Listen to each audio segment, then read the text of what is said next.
Hello guys, कैसे हैं आप लोग। मैं हूं अमित तल्डा, आपका फ्रेंड फिलोसोफर एंड गाइड। स्वागत है आपका सर वीजी स्टडी हब पे। ठीक है, आज हमारा है शेयर कैपिटल का डे 2। आज है हमारा शेयर कैपिटल का डे 2। ठीक है, लास्ट लेक्चर में मैंने आपको क्या पढ़ाया था, पूरा हमने इशू ऑफ शेयर्स पूरा पढ़ा था। Cash for consideration other than cash, par premium, under subscription, full subscription, over subscription, minimum subscription, सब मैंने आपको बताया था। फिर हमने पूरे जर्नल एंट्रीज हमने पढ़े थे, securities premium, call in arrear, call in advance, सब कुछ मैंने आपको अच्छे से बता दिया था। क्लियर है? तो आई होप आपने लास्ट लेक्चर देखा हो। नहीं देखा है तो भाई पहले वो देख लो, या आज ही आप देख लेना। ठीक है, क्योंकि कनेक्टेड है तो मेरे हिसाब से पहले आपको लास्ट लेक्चर देखना चाहिए, उसके बाद ही आपको आज का लेक्चर समझ में आएगा। ठीक है, तो पहले आप वो देख लीजिए सर, उसके बाद ही आप ये देखिए, तभी आपको पूरे कंटेंट्स, पूरे एडजस्टमेंट्स जो आज मैं आपको समझाने वाला हूं वो आपको समझ में आएंगे। क्लियर है? आगे क्या सब लोग फटाफट?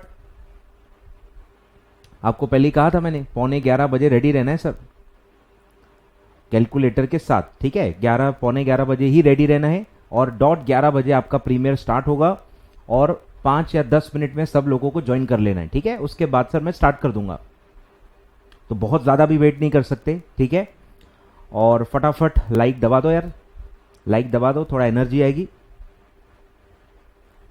Like is the secret of my energy. ठीक है, तो आप लाइक दबा दो। और किसने किसने लास्ट लेक्चर देखा है कमेंट करके बताओ भाई। कितने लोग शराफत से सारे लेक्चर्स देख रहे हैं मेरे, कमेंट करो।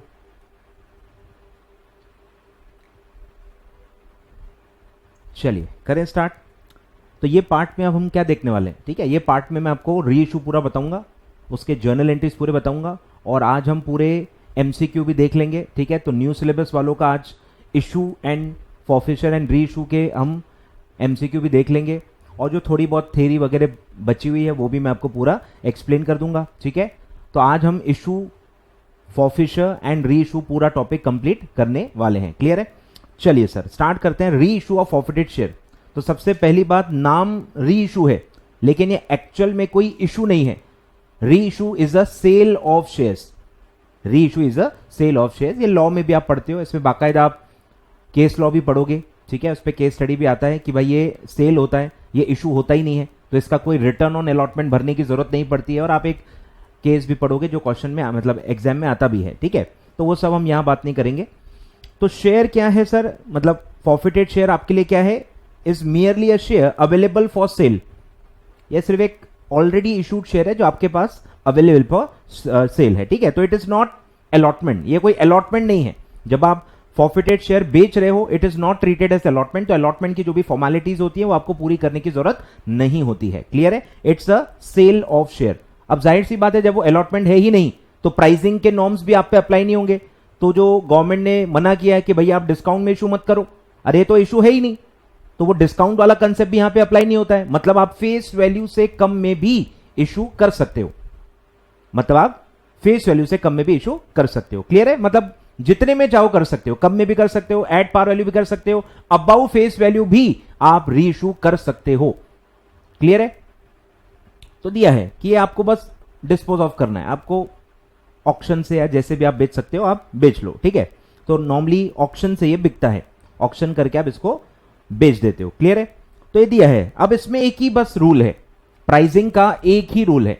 इसमें कंसेप्ट आता है मिनिमम सेल प्राइस, कि किससे कम आप नहीं बेच सकते।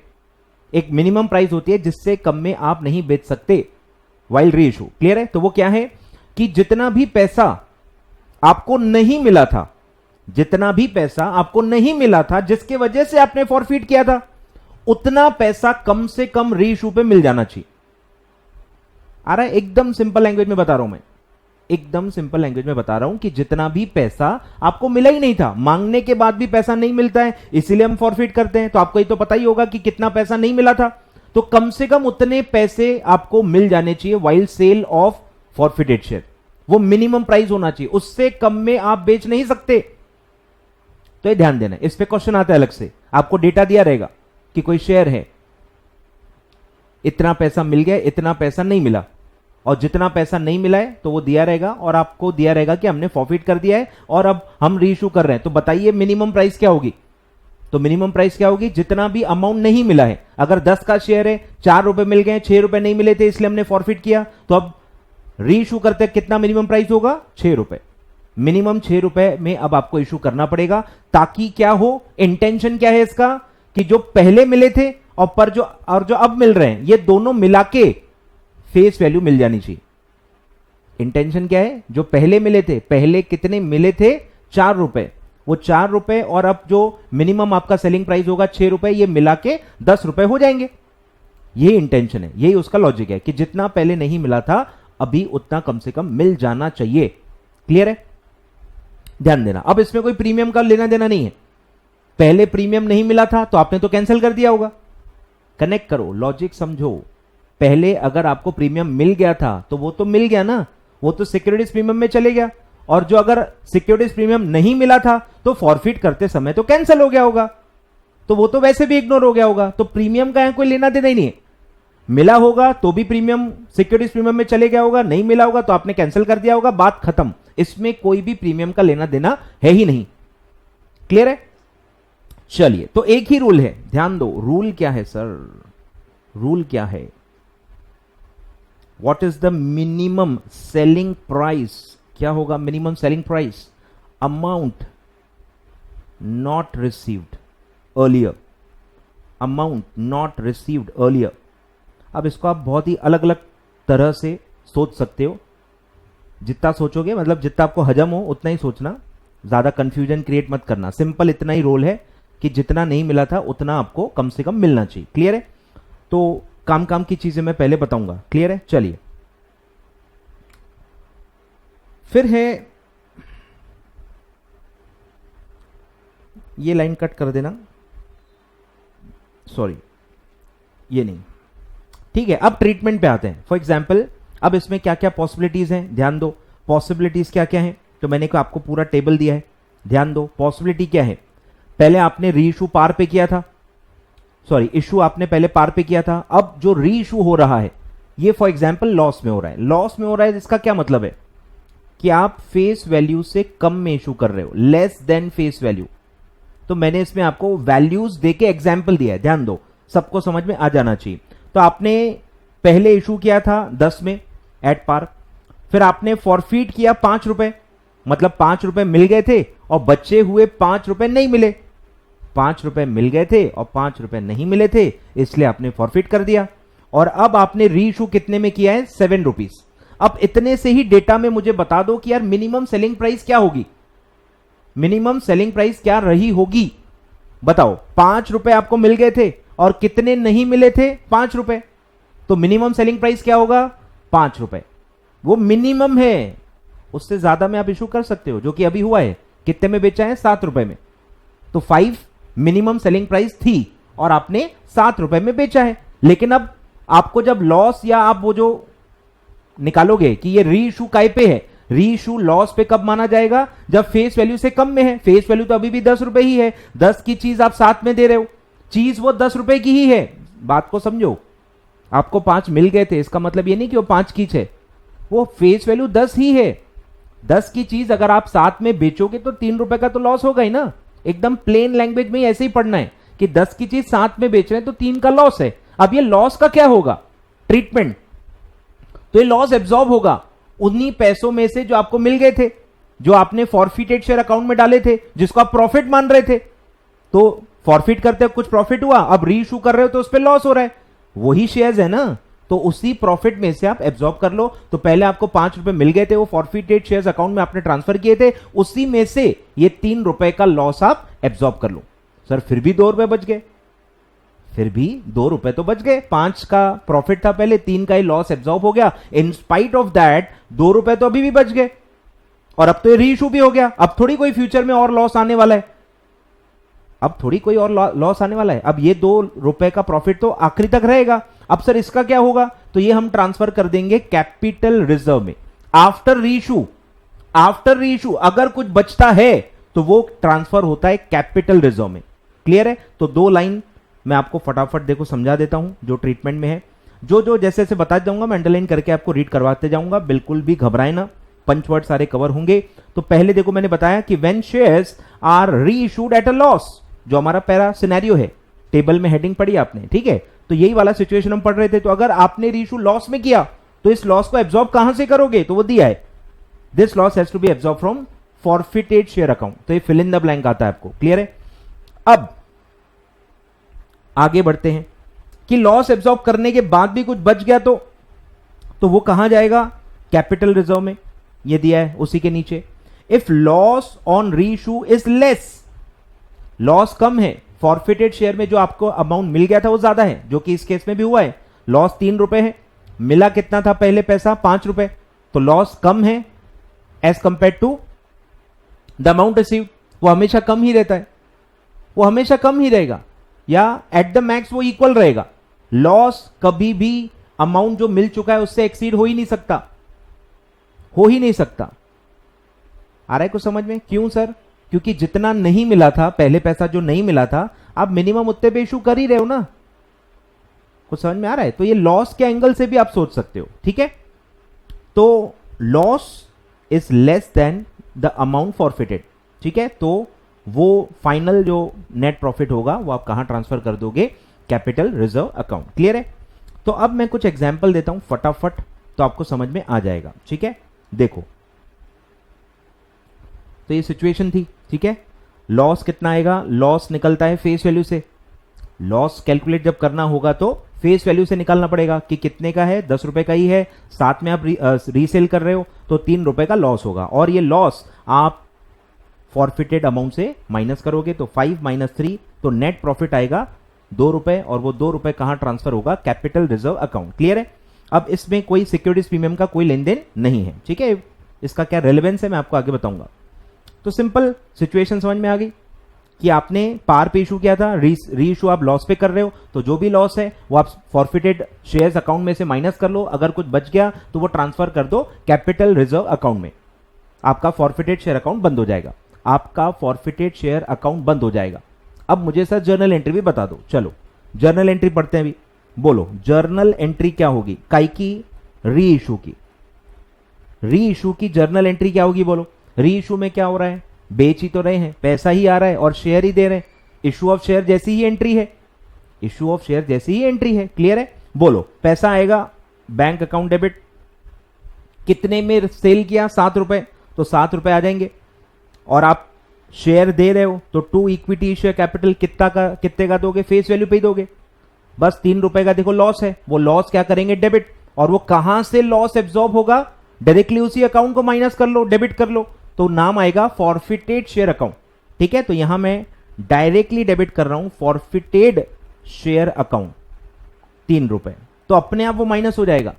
फॉरफिटेड शेयर को आपने पहले क्रेडिट किया था, याद करो कल मैंने आपको फॉरफिटेड शेयर की एंट्री बताई थी, उसमें हमने क्रेडिट किया था, क्रेडिट वाले अकाउंट को अभी आपने डेबिट किया है, तो भैया क्या होगा, माइनस होगा, अपने आप माइनस होगा, आपको कुछ नहीं करना है, डेबिट क्रेडिट अपने आप माइनस हो जाता है। तो अब net balance after this debit कितना बचा होगा, 2 रुपए अपने आप ही बचा होगा। अब वो 2 रुपए को ट्रांसफर करो कैपिटल रिजर्व में, बोलो क्या करेंगे, ये एंट्री यहां पे खत्म हो गई, सिंपल।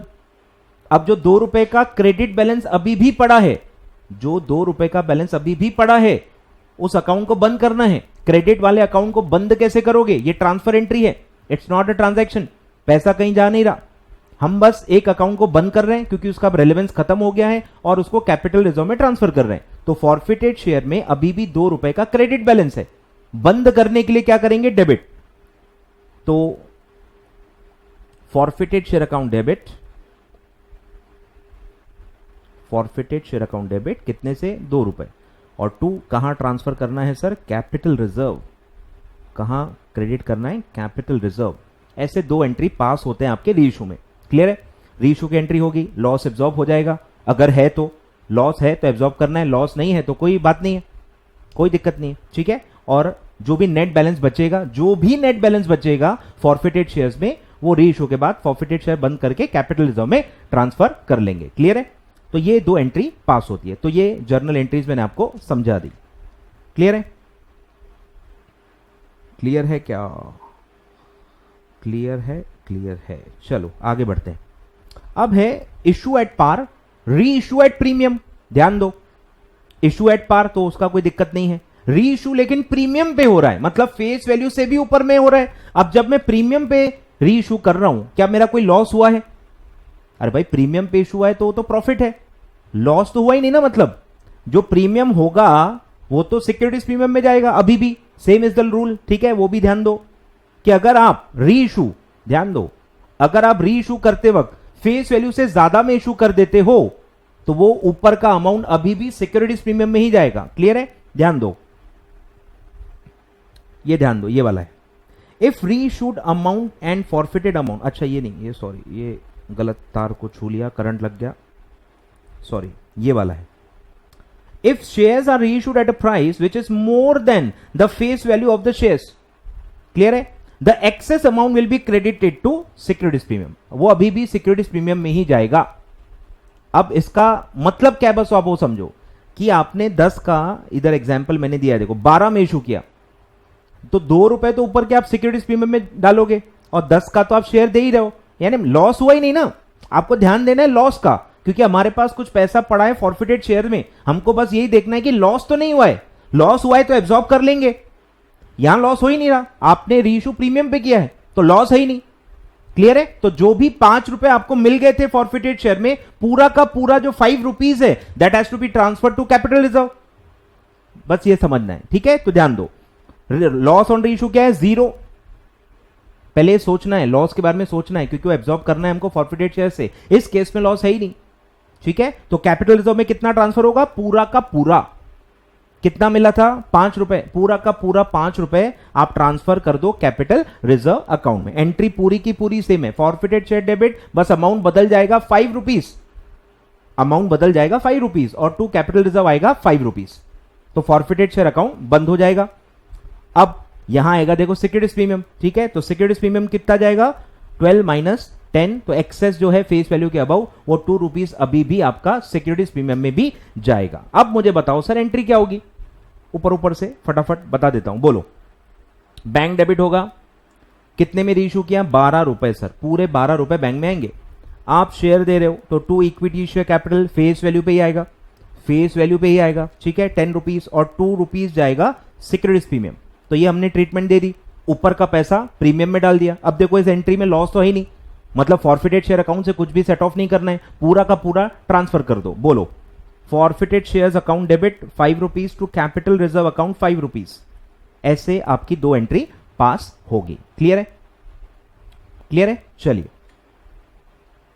फिर है, सारे कॉम्बिनेशन दे दिए मैंने, आपको डरने की बिल्कुल भी जरूरत नहीं है। अब इशू फॉर एग्जाम्पल प्रीमियम में था, ठीक है, इशू प्रीमियम पे था, अब री इशू लॉस पे हो रहा है, तो एग्जाम्पल दिया है देखो कि इशू प्राइस 12 होगी, तो 2 रुपए प्रीमियम था, आपको उसमें से 5 रुपीज मिल गए थे, आपको उसमें से 5 रुपीज मिल गए थे, ठीक है। अब ये मैं शेयर के अगेंस्ट बता रहा हूं, प्रीमियम का जो भी हुआ होगा आपको यहां पूरा इग्नोर करना है, मैंने आपको बता दिया था। मिल गया है तो भी वो प्रीमियम में चले जाता है, आप उसको काउंट नहीं करते हो, और नहीं मिला था तो आपने तो कैंसिल कर दिया होगा। तो आपको 10 के हिसाब से ही सोचना है कि 10 में से 5 मिल गया था। अरे जो मिलता है शेयर के अगेंस्ट वही तो फॉरफिटेड शेयर में जाता है ना, फॉरफिचर में याद रखना है, प्रीमियम का अमाउंट जो मिला था बैंक अकाउंट में वो फॉरफिटेड शेयर में ट्रांसफर नहीं होता, इसीलिए कह रहा हूं कि वो इग्नोर करो। मिला होगा तो भी काउंट नहीं होता फॉरफिटेड शेयर में, नहीं मिला होगा तो वैसे भी आपने कैंसिल कर दिया होगा। तो ये सिर्फ आपको डराने के लिए दिया जाता है, इससे आपको डरना बिल्कुल भी नहीं है, ठीक है। तो 12 रुपए दिया है पर वो अपने को 10 ही गिनना है, 10 में से 5 मिल गए थे, 5 मतलब नहीं मिले थे और इसलिए हमने फॉरफिट कर दिया। तो हमने अब री इशू किया है 7 रुपए में, बोलो क्या होगा?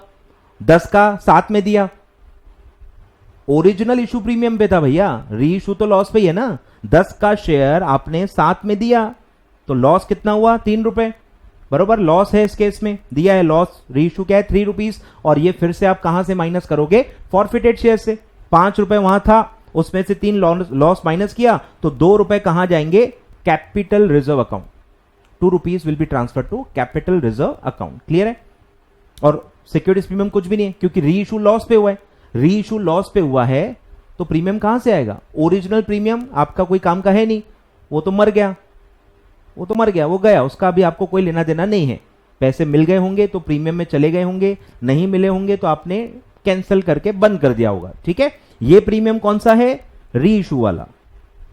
ये प्रीमियम कौन सा है सर? री इशू वाला। री इशू वाला जीरो है क्योंकि आपने लॉस में इशू किया, लॉस में इशू किया तो प्रीमियम जीरो होगा। क्लियर है? बोलो सर। तो सेम एंट्री होगी, यही होगा, ये जो है ना यही वाला होगा, यही वाला होगा, यही वाला होगा। ठीक है, 7 रुपए ही आएंगे, 10 का ही आप शेयर दोगे, 3 का ही लॉस होगा, 3 लॉस फॉरफिटेड शेयर में से एब्जॉर्ब होगा। मतलब इशू प्रीमियम पे भी रहा तो कोई फर्क नहीं है, ओरिजिनल इशू पार पे रहे या प्रीमियम पे रहे, री इशू करते कोई फर्क ही नहीं पड़ता। Hence proved, hence proved, same entry होती है। क्लियर है? चलिए अब आते हैं लास्ट पे कि ओरिजिनल इशू भी प्रीमियम पे था और अब जो री इशू हो रहा है वो भी प्रीमियम पे है। काम की बात क्या है कि री इशू पे कोई लॉस नहीं, आपको बस मुद्दे पे ध्यान देना है। मुद्दा क्या है? मुझे ये देखना है कि सर री इशू पे लॉस है क्या। तो अगर मेरा री इशू प्रीमियम पे है, अगर मेरा री इशू प्रीमियम पे है, यार यानी कि no loss, no loss, no loss मतलब एंट्री फिक्स हो गई कि पूरा फॉरफिटेड शेयर का जो बैलेंस है 5 रुपए, वो पूरा का पूरा आपका कैपिटल रिजर्व में जाएगा। और सेम अगर मेरा री इशू प्रीमियम पे है तो पार वैल्यू के ऊपर जो होगा वो सिक्योरिटीज प्रीमियम में ट्रांसफर हो जाएगा। पूरा सेम ही है ऊपर में, क्योंकि ओरिजिनल इशू प्रीमियम पे था तो मैं क्या करूं, मैं करूं क्या, उसका कोई फर्क नहीं पड़ता ना। री इशू करते कोई फर्क नहीं पड़ता कि ओरिजिनल इशू काय पे था, पर एक सिचुएशन होती है, लोग कंफ्यूज होते हैं जबरदस्ती, जबकि कोई लेना देना है नहीं। क्लियर है? तो इसमें क्या होगा, लॉस ऑन री इशू जीरो है, पूरा का पूरा 5 रुपीज आपका ट्रांसफर होगा कैपिटल रिजर्व में और 2 रुपए जो ऊपर का होगा वो जाएगा सिक्योरिटीज प्रीमियम में। तो ये सेम ही एंट्री आएगी, सेम एंट्री आएगी। ठीक है, तो ओरिजिनल इशू पार पे था या ओरिजिनल इशू प्रीमियम पे था, इससे कोई फर्क पड़ता ही नहीं है। क्लियर है? चलिए सर, तो ये सब मैंने बताया है, आपको एक्सप्लेनेशंस भी लिख के दिए हैं, आप अच्छे से पढ़ के उसको ख्याल में रख सकते हो। क्लियर है? ध्यान दो, अब ये पॉइंट कट कर लो, ये भी पॉइंट कट कर लो। ठीक है, 2 पॉइंट कट कर लो, गलती से भी पढ़ना नहीं, रात को नींद नहीं आएगी, गलती से भी नहीं पढ़ना, मैं बाद में कट कर दूंगा, कट कर दो। ठीक है, लॉ बदल गया है तो कुछ चीजें अब रेलेवेंट नहीं रही हैं। ठीक है, चलो अभी इतने काम का है, अब आगे बढ़ते हैं। ठीक है ठीक है ठीक है, आगे बढ़ते हैं।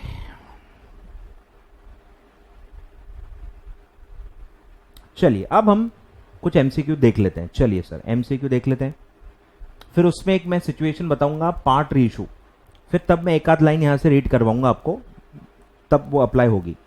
आ जाइए सर एमसीक्यू पे आ जाइए। एमसीक्यू, ये फाइल जो है सर ये अवेलेबल है ऑलरेडी मेरे ऐप पे, मेरे वेबसाइट पे, हर जगह अवेलेबल है, फिर भी बच्चों को मिल नहीं रही, पता नहीं क्या सर्चिंग स्किल है। कंपनी सेक्रेटरी बनना है, सोच के देखो, कंपनी सेक्रेटरी बनना है उनको और सर्च करते नहीं आ रहा।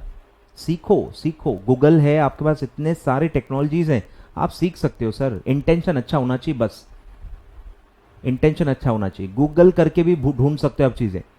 तो आपको जिंदगी में आगे यही करना है, ये डॉक्यूमेंट वो डॉक्यूमेंट, ड्राफ्टिंग ये वो सब सर्च ही करना है दिन भर, यही काम है आपका। मास्टर कर लो, काम आएगा। चलिए सर स्टार्ट करें, तो टाइप से ही स्टार्ट करते हैं। पहला है प्रो डाटा, बोलो, कल हमने पढ़ा था प्रो डाटा, मैंने आपको बताया भी था फॉर्मूला, अप्लाई करो। चलो आ जाओ फर्स्ट पे। A company invited application for subscription of 5000 shares. ठीक है, ऑफर 5000 शेयर्स का है, application will receive for 6000, over subscription है। ठीक है, तो रेशियो क्या आएगा सर, पहले बता दो, मुद्दे की बात बताओ। 6000 इज टू 5000 यानी कि 6:5, यानी हर 6 शेयर्स मांगने वाले को 5 ही देंगे, हर 6 शेयर्स मांगने वाले को 5 ही देंगे, प्रो डाटा अलॉट करेंगे। ठीक है, shares way allotted on a pro data basis if Shyam applied for, काम का वर्ड क्या है, अप्लाइड फॉर 180 शेयर्स। बच्चे यहां ध्यान ही नहीं देते, अप्लाइड वर्ड ही नहीं पढ़ते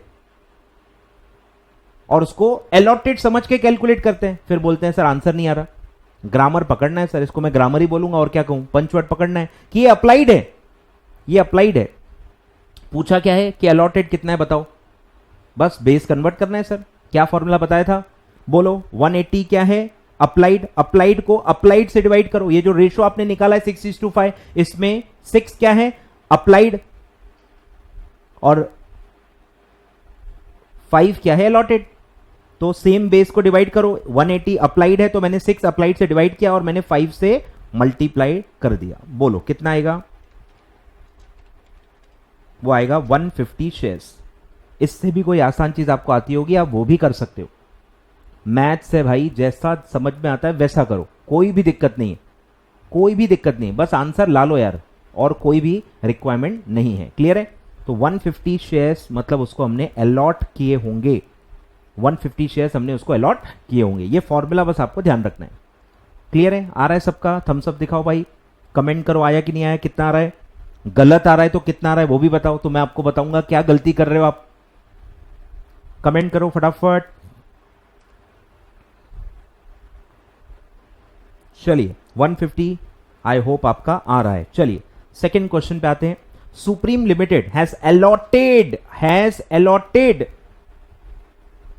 allotted 5000 shares to applicants of 7500, मतलब ये क्या होगा? अप्लाइड। ठीक है, on a pro rata basis. The amount of application is 3 rupees per share. M applied for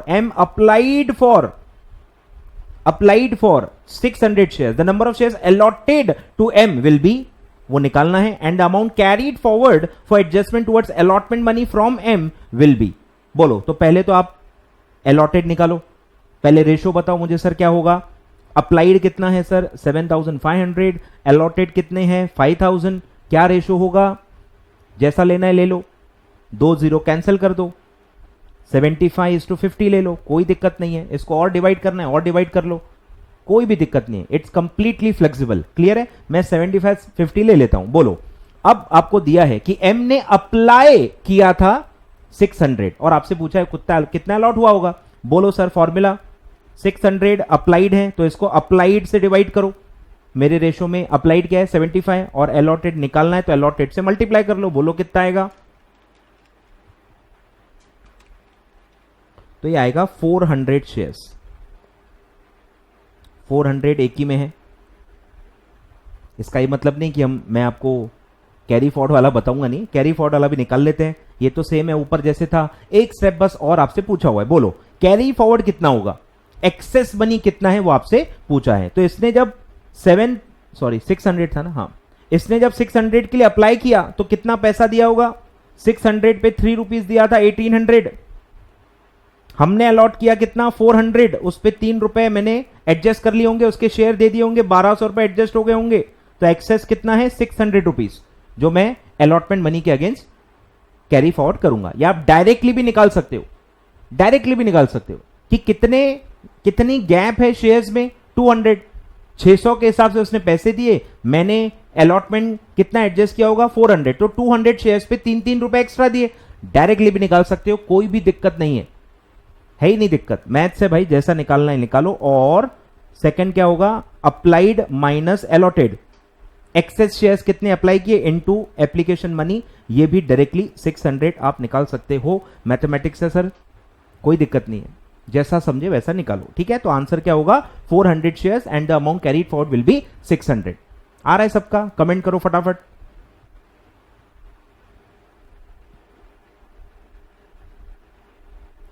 आ रहा है क्या?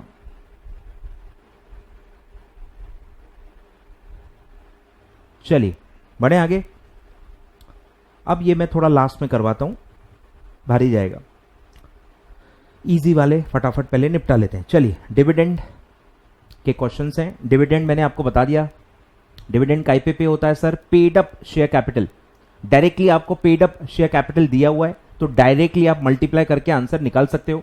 पर काफी बार ऐसा होगा कि कॉल्ड अप अलग से दिया होगा और कॉल इन अरियर्स अलग से दिए होंगे, और कंफ्यूज करने के लिए कॉल इन एडवांस भी दिए होंगे।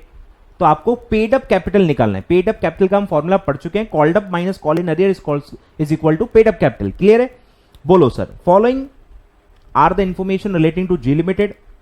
Equity share capital paid up, direct paid up ही दिया है, अब मेरे को कोई फर्क ही नहीं पड़ता और क्या दिया है। ठीक है, कॉल इन एडवांस का कोई लेना देना नहीं, call in arrears already minus हो गया है, ऑलरेडी हो गया है, मेरे को कुछ नहीं करना है। और प्रपोज डिविडेंड दिया है 20%, जो कि काय पे अप्लाई होता है? पेड अप वैल्यू पे ही होता है, और दिया हुआ है डायरेक्ट, मल्टीप्लाई करो।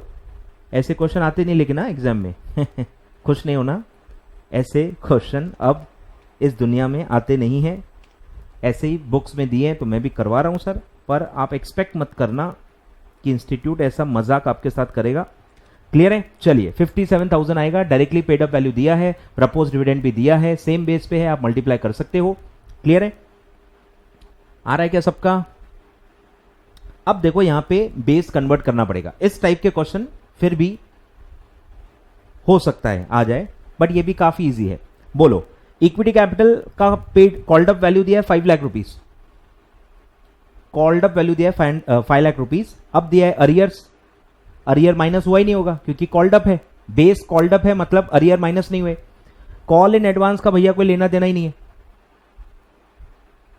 कोई काम ही नहीं है, क्या कर रहा है यहां पे पता नहीं। बोलो, और प्रपोज डिविडेंड है 15%। क्लियर है? तो पेड अप वैल्यू दिया नहीं है, निकाल लो। बोलो, called up minus arrears into rate, 5 lakhs minus 40,000 into 15%, कितना आएगा? 460 इंटू 15%, ये आएगा 69,000। चलिए आ गया, आई होप सो, आप मेरे से फास्ट ही हो, आई नो दैट। ठीक है, चलिए 69 आ गया, सबका आ गया। चलिए सर, अब आते हैं मुद्दे पे, फॉरफीचर आ गया आपका टॉपिक जो हम पढ़ रहे हैं, फॉरफीचर, और इसके बाद रीइशू। ध्यान दो, पूरा पूरा ध्यान दो, ओल्ड सिलेबस वाले भी पूरा पूरा ध्यान देंगे, एप्लीकेबल है। चलिए, a company forfeited 2000 shares of 10 each with were issued at par, दिया हुआ है issued at par, held by mister John for non payment of allotment money 4 rupees. अब दिया है देखो अलग से, called up value, called up value per share was 9 rupees. 9 रुपए टोटल कॉल अप किए थे आपने, उसमें से अलॉटमेंट मनी 4 रुपीज नहीं दिए, बराबर, अलॉटमेंट दिया ही नहीं, कॉल के बारे में तो बात ही नहीं हुई है, मतलब 2 ही इंस्टॉलमेंट हुए होंगे, एप्लीकेशन और अलॉटमेंट। 9 में से 4 रुपए अलॉटमेंट है तो 5 रुपए क्या होगा? एप्लीकेशन, और एप्लीकेशन तो हमेशा मिलता ही है, मैंने आपको बता दिया था। तो 9 का ब्रेकअप क्या है? 5 एप्लीकेशन 4 अलॉटमेंट, 5 रुपए एप्लीकेशन के मिल गए, 4 रुपए अलॉटमेंट के नहीं मिले, इसलिए आपने शेयर को फॉरफिट कर दिया। क्लियर है? On forfeiture the amount debited to share capital will be, बोलो, कॉल्ड अप वैल्यू से डेबिट होता है, थ्योरी में ही पढ़ा, कॉल्ड अप वैल्यू है 9 रुपए, तो 2000 शेयर्स हैं, 9 रुपए का कॉल्ड अप है, तो 18,000 से आप उसको डेबिट करोगे। सिंपल क्वेश्चन, पूरी एंट्री भी बताई दो, चलो बोलो पूरी एंट्री क्या होगी, पहले बताओ पूरा इफेक्ट गया क्या होगा, पूरा पूरा समझ लो, ओल्ड सिलेबस वाले ध्यान दो। बैंक अकाउंट डेबिट, बोलो कितना पैसा मिला? सिर्फ एप्लीकेशन मनी मिला होगा, जो कि कितना होगा? 9 माइनस 4, 9 में से 4 नहीं मिले, मतलब 5 रुपए मिल गए होंगे, तो 5 रुपए आएंगे इंटू 2000। जो नहीं मिला वो अरियर में डाला होगा आपने, अरियर 4 रुपए, और 2 इक्विटी शेयर कैपिटल 9 रुपए, ऐसा आपने एंट्री पास किया होगा। अब इसी को बस रिवर्स करना है, बोलो, तो शेयर कैपिटल डेबिट होगा 9 रुपए इंटू 2000 यानी 18,000, वो हमारा आंसर है। और 2 अरियर कैंसिल कर देंगे क्योंकि अब मिलेगा भी नहीं, 4 रुपए अब मिलने वाले भी नहीं है, और जो मिल गए हैं वो वापस नहीं कर रहे हैं, वो कहां ट्रांसफर करेंगे? फॉरफिटेड शेयर अकाउंट में, फॉरफिटेड शेयर अकाउंट में। तो इसी क्वेश्चन में आपको फॉरफिटेड शेयर अकाउंट में कितना ट्रांसफर होगा वो भी पूछा जा सकता है। तो एमसीक्यू वाले ध्यान दे, एक ही क्वेश्चन में 4-5 क्वेश्चन बनते हैं, तो एक क्वेश्चन क्या पूछा जा सकता है? शेयर कैपिटल कितने से डेबिट होगा, अरियर कितने से क्रेडिट होगा, ये भी पूछा जा सकता है, और फॉरफिटेड शेयर अकाउंट कितने से क्रेडिट होगा ये भी पूछा जा सकता है। क्लियर है? तो पूरा पिक्चर समझ लो। आ रहा है? थम्स अप दिखा दो, कमेंट बॉक्स में बताओ भाई आया कि नहीं आया।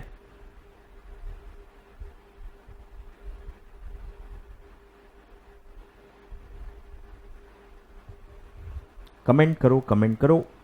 चलिए आगे बढ़ते हैं। Same amount to be credited to forfeited share account निकालना है। X limited forfeited 100 shares of 10 each for non payment of final call of 2। Final call 2 रुपए आपने नहीं दिए, इसलिए हमने शेयर फॉरफिट कर दिए। ठीक है? द शेयर्स वेयर रीइशूड, ध्यान दो रीइशू भी है, the shares were reissued at 9 rupees.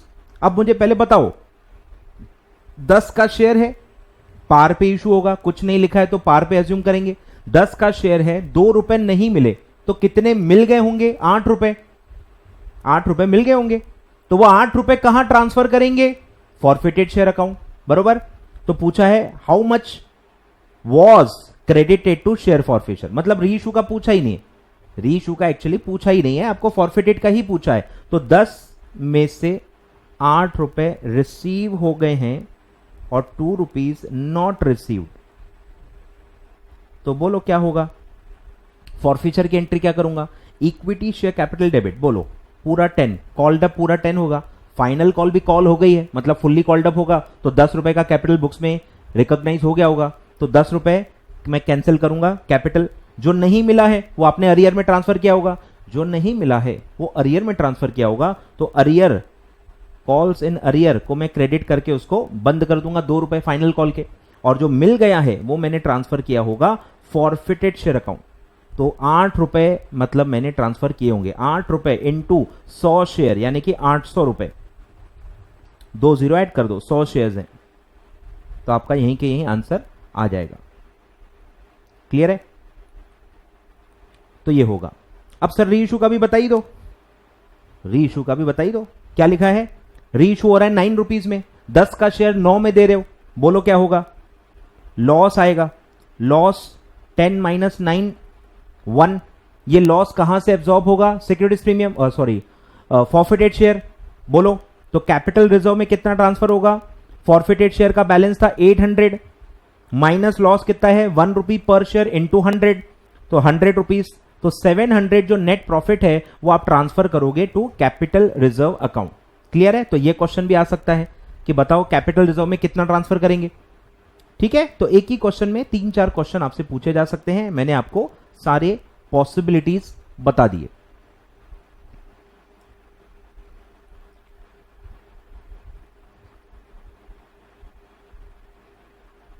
इसी में यह भी पूछा जा सकता था कि भाई मिनिमम सेलिंग प्राइस क्या होगी, ये आप हर क्वेश्चन में निकाल सकते हो कि भाई मुझे 8 रुपए मिल गए हैं, 2 रुपए नहीं मिले और मैंने शेयर फॉरफिट कर दिया। अब जब मैं री इशू कर रहा हूं, बताइए मिनिमम सेलिंग प्राइस क्या होगी री इशू की? बताओ कितने, जो नहीं मिले उतना मिनिमम चाहिए, कितने नहीं मिले थे? 2 रुपए, 2 रुपीज नहीं मिले थे, तो अब री इशू का मिनिमम 2 रुपीज बस मिलने चाहिए, तो 2 रुपीज और अबव में आप कितने में भी उसको सेल कर सकते हो, 2 रुपीज मिनिमम प्राइस होगी। तो ये भी आपको ध्यान देना है, ठीक है। चलिए बढ़े आगे। अब है फिर से कैपिटल रिजर्व का क्वेश्चन है फुल री इशू। अब री इशू में मैं एक्चुअली कहीं बुक्स में नहीं है, मैं ये क्लासिफिकेशन करवाता हूं ताकि आपका ध्यान रहे, अलर्टनेस रहे कि री इशू कितने हो रहे हैं, क्योंकि काफी बार क्वेश्चन ऐसा होगा कि भाई फॉरफिट किए हैं 1000 पर री इशू 1000 नहीं किए, उसमें से कुछ 500 600 या कुछ तो पार्ट री इशू हुआ होगा। अब इससे कैलकुलेशन करते हुए आपको ध्यान देना पड़ता है। अगर आपने बेस पे ही ध्यान नहीं दिया कि यार 1000 फॉरफिट हो रहे हैं लेकिन 1000 री इशू नहीं हो रहे, आप टोटालिटी में अगर कैलकुलेशन करोगे तो आपका आंसर गलत आएगा, तो आपका ध्यान जाए, इसीलिए मैंने ऐसे 2 पार्ट्स बना लिए, फुल री इशू, पार्ट री इशू। फुल री इशू में आपको ध्यान ही नहीं देना है, बेस सेम है, जितने पे अमाउंट कैलकुलेट हो रहा है फॉरफिटेड शेयर का उतने पे ही री इशू हो रहा है, तो बेस सेम है, आप डायरेक्टली निकाल सकते हो, अमाउंट गलत नहीं होगा। लेकिन जब पार्ट री इशू होता है तो बेस बदल जाता है, तो आपको बेस बदल के अमाउंट निकालना पड़ता है, नहीं तो गलत जवाब तो ऑप्शन में दिया ही रहता है और पहले ऑप्शन दिया रहता है, आप भटक जाओगे, गलत आंसर टिक करके आ जाओगे। तो ऐसा ना हो इसलिए आपको पढ़ते पढ़ते ही ध्यान देना है कि ये फुल री इशू है या पार्ट री इशू है। क्लियर है? चलिए आ जाइए, करें स्टार्ट। चलिए, x forfeited 300 shares of 10 each fully called up. Fully called up मतलब क्या होता है कि कैपिटल बुक्स में पूरा का पूरा रिकॉग्नाइज हो गया था और आप जब फॉरफिट करोगे तो पूरा का पूरा कैंसिल करोगे। 10 रुपीज पूरा कॉल्ड अप है। Held by Ramesh for non payment of allotment money, non payment of allotment money of 3 rupees and final call of 4 rupees.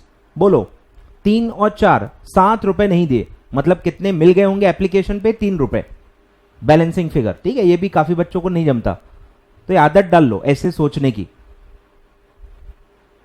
कि 3 और 4 नहीं मिला और लिखा है ना फाइनल कॉल, इसके आगे और कुछ भी नहीं है। फुल्ली कॉल्ड अप भी लिखा है, फाइनल कॉल भी लिखा है, और क्या चाहिए? तो 3 4 7 रुपए नहीं मिले, मतलब एप्लीकेशन मनी 3 रुपए रहा होगा जो आपको मिल गया। ठीक है, तो 10 का ब्रेकअप क्या है? 3 मिल गए हैं और 7 रुपए नहीं मिले हैं और इसी वजह से हम फॉरफिट कर रहे हैं। ठीक है। ही पेड, अच्छा दिया ही है, लो और क्या स्पून फिटिंग होगी, दिया ही है। ही paid application money of 3 rupees, नहीं भी दिया होता तो क्या फर्क पड़ता है। The shares were reissued to Suresh for 8 rupees. बोलो पहले मिनिमम सेलिंग प्राइस बता दो। अगर यही सिचुएशन है, मिनिमम सेलिंग प्राइस क्या होगी, जितने नहीं मिले हैं उतने कम से कम मिलने चाहिए। कितने नहीं मिले हैं, 7 रुपए, 7 रुपए नहीं मिले, तो मिनिमम सेलिंग प्राइस कितनी है, 7, और उससे ज्यादा में इशू करना है। इन्होंने भी ज्यादा में इशू की है, 8 रुपए में इशू किया है, ठीक है। बोलो calculate the amount to be transfer to capital reserve. बोलो पूरा देखते हैं अच्छे से। बोलो पहले फॉरफिचर का बताओ, टोटल शेयर्स कितने हैं, 300, ठीक है। फॉरफिचर बताओ, फिर रीइश्यू बताओ, और फिर कैपिटल रिजर्व बताओ। पहले आप भी सॉल्व कर सकते हो, कोई दिक्कत नहीं है, कमेंट करके बताओ, ठीक है। बोलो पहले मैं फॉरफिचर का करूंगा कि रिवर्स एंट्री है, पहले मैं कैपिटल डेबिट करूंगा। बोलो equity share capital debit, 300 shares पे फुल्ली कॉल्ड अप है, फुल्ली कॉल्ड अप है तो पूरा 3000 आएगा। 2 जो नहीं मिला है वो कहां पड़ा होगा, अरियर में, तो वो डेबिट होगा। अब उसको बंद कर दो क्योंकि अब पैसे मिलने वाले नहीं है, तो अरियर को क्रेडिट कर दो, अकाउंट बंद। कितना, 7 रुपए नहीं मिले थे, 7 3 21, 2100 कैंसिल। और जो मिल गया है, जो बैंक पे आपने डेबिट किया होगा, उसको हम ट्रांसफर करेंगे forfeited share account. Forfeited share account 3 into 3 यानी कि 900, ये हो गया फॉरफिचर। अब रीइश्यू करो।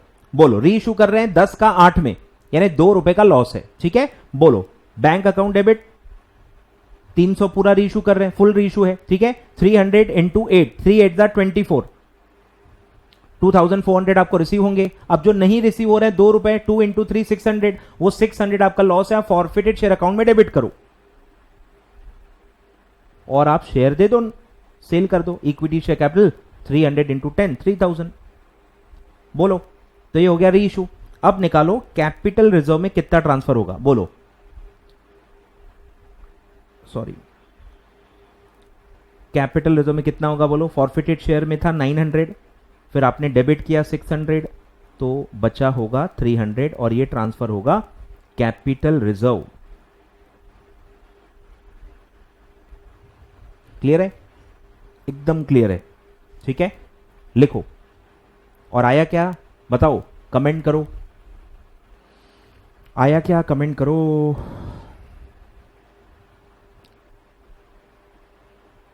बढ़े आगे, चलिए पूरा बता दिया मैंने, फॉरफिचर भी बता दिया, रीइश्यू भी बता दिया, कैपिटल रिजर्व भी बता दिया, सब बता दिया, मिनिमम सेलिंग प्राइस भी बता दिया, और क्या चाहिए। चलिए सर अब ध्यान दो, अब सर सबका ध्यान मेरे पास होना चाहिए। पार्ट रीइश्यू आ गया सर, बेस बदल रहा है, कैलकुलेशन कैसे बदलती है मैं आपको बता रहा हूं, ध्यान दो। अब इस पे सर वो मैं थ्योरी की जो बात कर रहा था वो मैं बता देता हूं। आपको बोला ना मैंने, एक पॉइंट है जो पार्ट रीइश्यू का है, तो वो ये वाला पॉइंट है, ये वाला पॉइंट है, ध्यान दो। When only a portion of forfeited share are reissued, only a portion यानी कि पार्ट रीइश्यू। जब भी आप पार्ट रीइश्यू करोगे तो कैपिटल रिजर्व का ट्रांसफर कैसे निकालोगे, तो उसके लिए दिया है then the profit made on reissue of such shares must be transferred to capital reserve. Sir वो तो वही लिखा है, अरे वहां पे एक वर्ड यूज किया है, ग्रामर, सच। सच शेयर्स मतलब जितने रीइश्यू हुए हैं उतने का ही प्रॉफिट कैपिटल रिजर्व में ट्रांसफर करना है। मतलब क्या हुआ इसका, कि जो अभी तक रीइश्यू हुए ही नहीं है वो उसका प्रॉफिट फॉरफिटेड शेयर अकाउंट में ही बढ़ा रहेगा, उसको हाथ नहीं लगाना है। तो सच शेयर्स का मतलब इंपॉर्टेंट है कि जितने रीइश्यू हुए हैं उतने का ही प्रॉफिट ट्रांसफर करना है, पूरा का पूरा मत कर देना, क्योंकि कुछ अभी भी फॉरफिटेड पढ़ के हमारे पास पड़े हैं जो अभी तक रीइश्यू नहीं हुए, वो फ्यूचर में रीइश्यू होंगे, उस पर अभी भी लॉस आ सकता है। तो उनका प्रपोर्शनेट जो प्रॉफिट है वो आपको फॉरफिटेड शेयर में ही रखना है, तो प्रपोर्शनेट आपको लेना होता है। क्लियर है। और यहां दिया भी है देखो कि जो आपने फॉरफिट कर लिए लेकिन अभी तक रीइश्यू नहीं किए उनका बैलेंस फॉरफिटेड शेयर अकाउंट में ही दिखता है जब तक वो रीइश्यू नहीं होते। तो वो भी है the forfeited amount on shares not yet reissued, जो अभी तक रीइश्यू नहीं हुए, फॉरफिट कर लिए थे रीइश्यू नहीं किए, shall be shown in the balance sheet as an addition to the share capital, मतलब अभी भी फॉरफिटेड शेयर अकाउंट में ही दिखेंगे। तो ध्यान देना है, पार्ट रीइश्यू इसीलिए काफी इंपॉर्टेंट है। अब हम पढ़ लेते हैं, चलो वर्किंग आ जाओ। वाई लिमिटेड फॉरफिटेड 100 शेयर्स, ठीक है, 100 शेयर फॉरफिट हुए of 10 each for non payment of first call of 2 rupees and final call of 3 rupees. 2 और 3 5 रुपए नहीं मिले, मतलब एप्लीकेशन और अलॉटमेंट मिला के 5 रुपए मिल गए होंगे। 5 नहीं मिले मतलब 5 मिल गए होंगे। जो मिल गए हैं वो क्या होगा, एप्लीकेशन अलॉटमेंट, क्योंकि कॉल नहीं मिले मतलब एप्लीकेशन अलॉटमेंट मिल गए होंगे। ठीक है, तो 10 रुपीज का क्या ब्रेकअप है, 5 रिसीव्ड और 5 नॉट रिसीव्ड। ठीक है, और आपने फॉरफिट कर दिया। ठीक है, अब ध्यान दो, लिखा रहेगा पार्ट रीइशू पहचानना कोई बड़ी बात नहीं है, लिखा है ऑफ दीज या out of these 60 where reissued. तो यहां बस आपको इतना सा पढ़ के ही क्लिक होना चाहिए कि यार बेस बदल गया, बेस बदल गया। फॉरफिट आपने 100 की, आप फॉरफिटेड शेयर अकाउंट में भी 100 के हिसाब से अमाउंट निकालोगे। अरे लेकिन रीइशू कितना हो रहा है, 60 है, तो जब आप प्रॉफिट ट्रांसफर करना है उसका कैलकुलेशन करोगे तब 60 आना चाहिए, 100 के हिसाब से नहीं करना है, ये ध्यान देना है बस। ठीक है, तो आपने रीइशू किया है 8 रुपए में। बोलो मिनिमम सेलिंग प्राइस क्या होगी, 5 नहीं मिले थे तो मिनिमम 5 मिलने चाहिए, तो 5 आपका मिनिमम सेलिंग प्राइस होगा, और उन्होंने 5 से ज्यादा में रीइशू किया है, 8 रुपए में किया है, बरोबर। बोलो रीइशू पे लॉस हो रहा है, लेस देन फेस वैल्यू में आपने रीइशू किया है तो 2 रुपए का आपका लॉस है। 10 - 8 is the loss on reissue. ये 2 रुपए आप कहां से सेट ऑफ करोगे, फॉरफिटेड शेयर अकाउंट में। लेकिन लेकिन लेकिन लेकिन ये 2 रुपए का लॉस कितने शेयर्स पे है, सिर्फ 60 पे है, 100 पे नहीं है, यही मैं कह रहा हूं आपसे। ठीक है, तो स्प्लिट करना पड़ेगा। 40 शेयर अभी भी रीइशू नहीं हुए, उसका अलग ही कर देना अकाउंट, और पूरा जो हिसाब किताब होगा अभी वो 60 का होगा। क्लियर है, तो बताओ कैपिटल रिजर्व में कितना ट्रांसफर होगा। तो अब मैं हर चीज 60 शेयर के हिसाब से देखूंगा, मैं हर चीज 60 रुपीज के हिसाब से देखूंगा। 60 पे कितना मिला, 60 पे कितना लॉस हुआ, 60 पे कितना कैपिटल रिजर्व आएगा, सब 60 के हिसाब से होगा। 100 नाम लेना ही नहीं, 100 नाम लेना ही नहीं, तो आपकी गलती होगी नहीं। ठीक है, बोलो कैपिटल रिजर्व कैसे निकालते हैं, amount received minus loss on reissue, ये फॉर्मूला है। बोलो अमाउंट रिसीव्ड कितना होगा, तो यहां मैं पहले ही 60 ले लूंगा। 60 पे 5 रुपीज मिले थे, माइनस 60 पे 2 रुपए का लॉस है, सिंपल। बोलो 300 माइनस 120, तो ये आएगा 180। तो 180 अभी भी मतलब आपका रियलाइज प्रॉफिट है, 60 शेयर्स पे 180 का प्रॉफिट आपका पड़ा है, और वो आप ट्रांसफर करोगे कैपिटल रिजर्व में। 60 पहले ही ले लो। यहां अगर आपने 100 के हिसाब से सोचा तो आपका आंसर गलत होने के पूरे पूरे चांसेस हैं।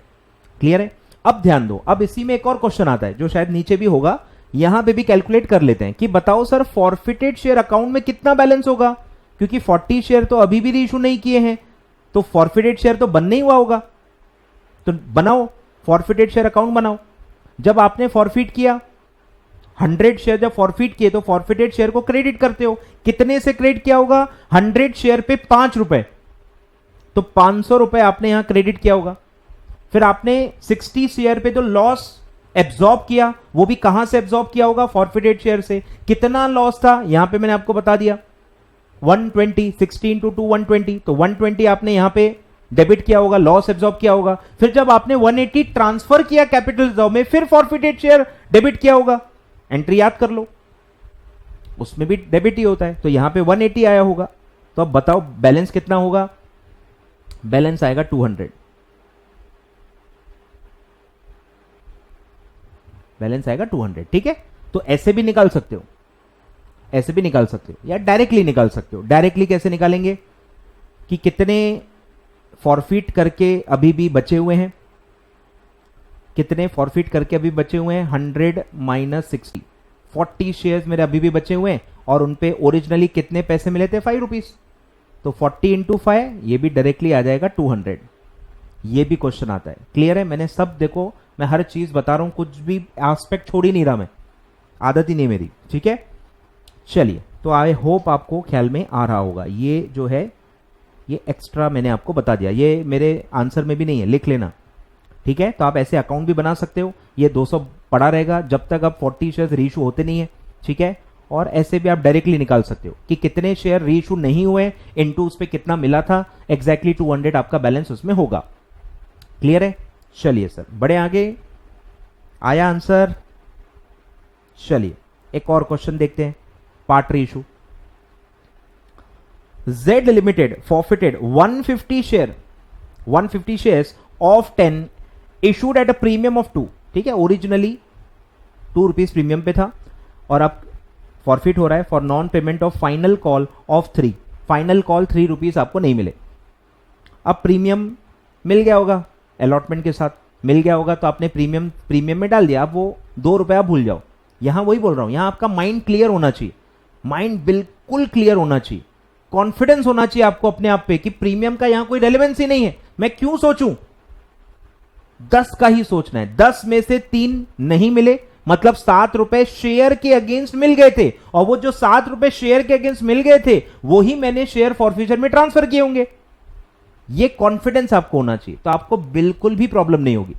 ठीक है, तो 10 रुपए का मैं बता रहा हूं कि 3 रुपए नॉट रिसीव्ड, इसीलिए फॉरफिट हो रहा है, और 7 रुपीज रिसीव्ड, तो ये कहां गए होंगे, फॉरफिटेड शेयर अकाउंट में। क्लियर है, आगे बढ़ते हैं। ऑफ दीज 100 शेयर्स पार्ट री इशू 150 फॉरफिट किए थे, री इशू सिर्फ 100 हो रहे हैं। ठीक है, तो 100 के हिसाब से आपको सोचना है। वेयर री इशूड एट 11, यानी री इशू भी प्रीमियम पे है, तो 11 रुपीज में से 1 रुपी तो सिक्योरिटीज प्रीमियम में जाएगा, और लॉस तो हुआ ही नहीं। तो जितना भी ओरिजिनल अमाउंट आपको मिला था 100 शेयर्स पे, वो पूरा का पूरा कैपिटल रिजर्व में जाएगा। बोलो, पूछा ही है वही, कैपिटल रिजर्व में कितना जाएगा, बोलो। तो पहले एंट्री बता दो सब, बोलो। री इशू की एंट्री बताओ, टोटलिटी में पहले री इशू की एंट्री बताओ। 100 शेयर्स री इशू हो रहे हैं, 10 के हैं, लेकिन 11 में री इशू हो रहे हैं। बोलो, एंट्री क्या होगी, बैंक अकाउंट से डेबिट होगा। 100 शेयर्स पे आपको 11 रुपीज मिलेंगे, यानी कि 1100।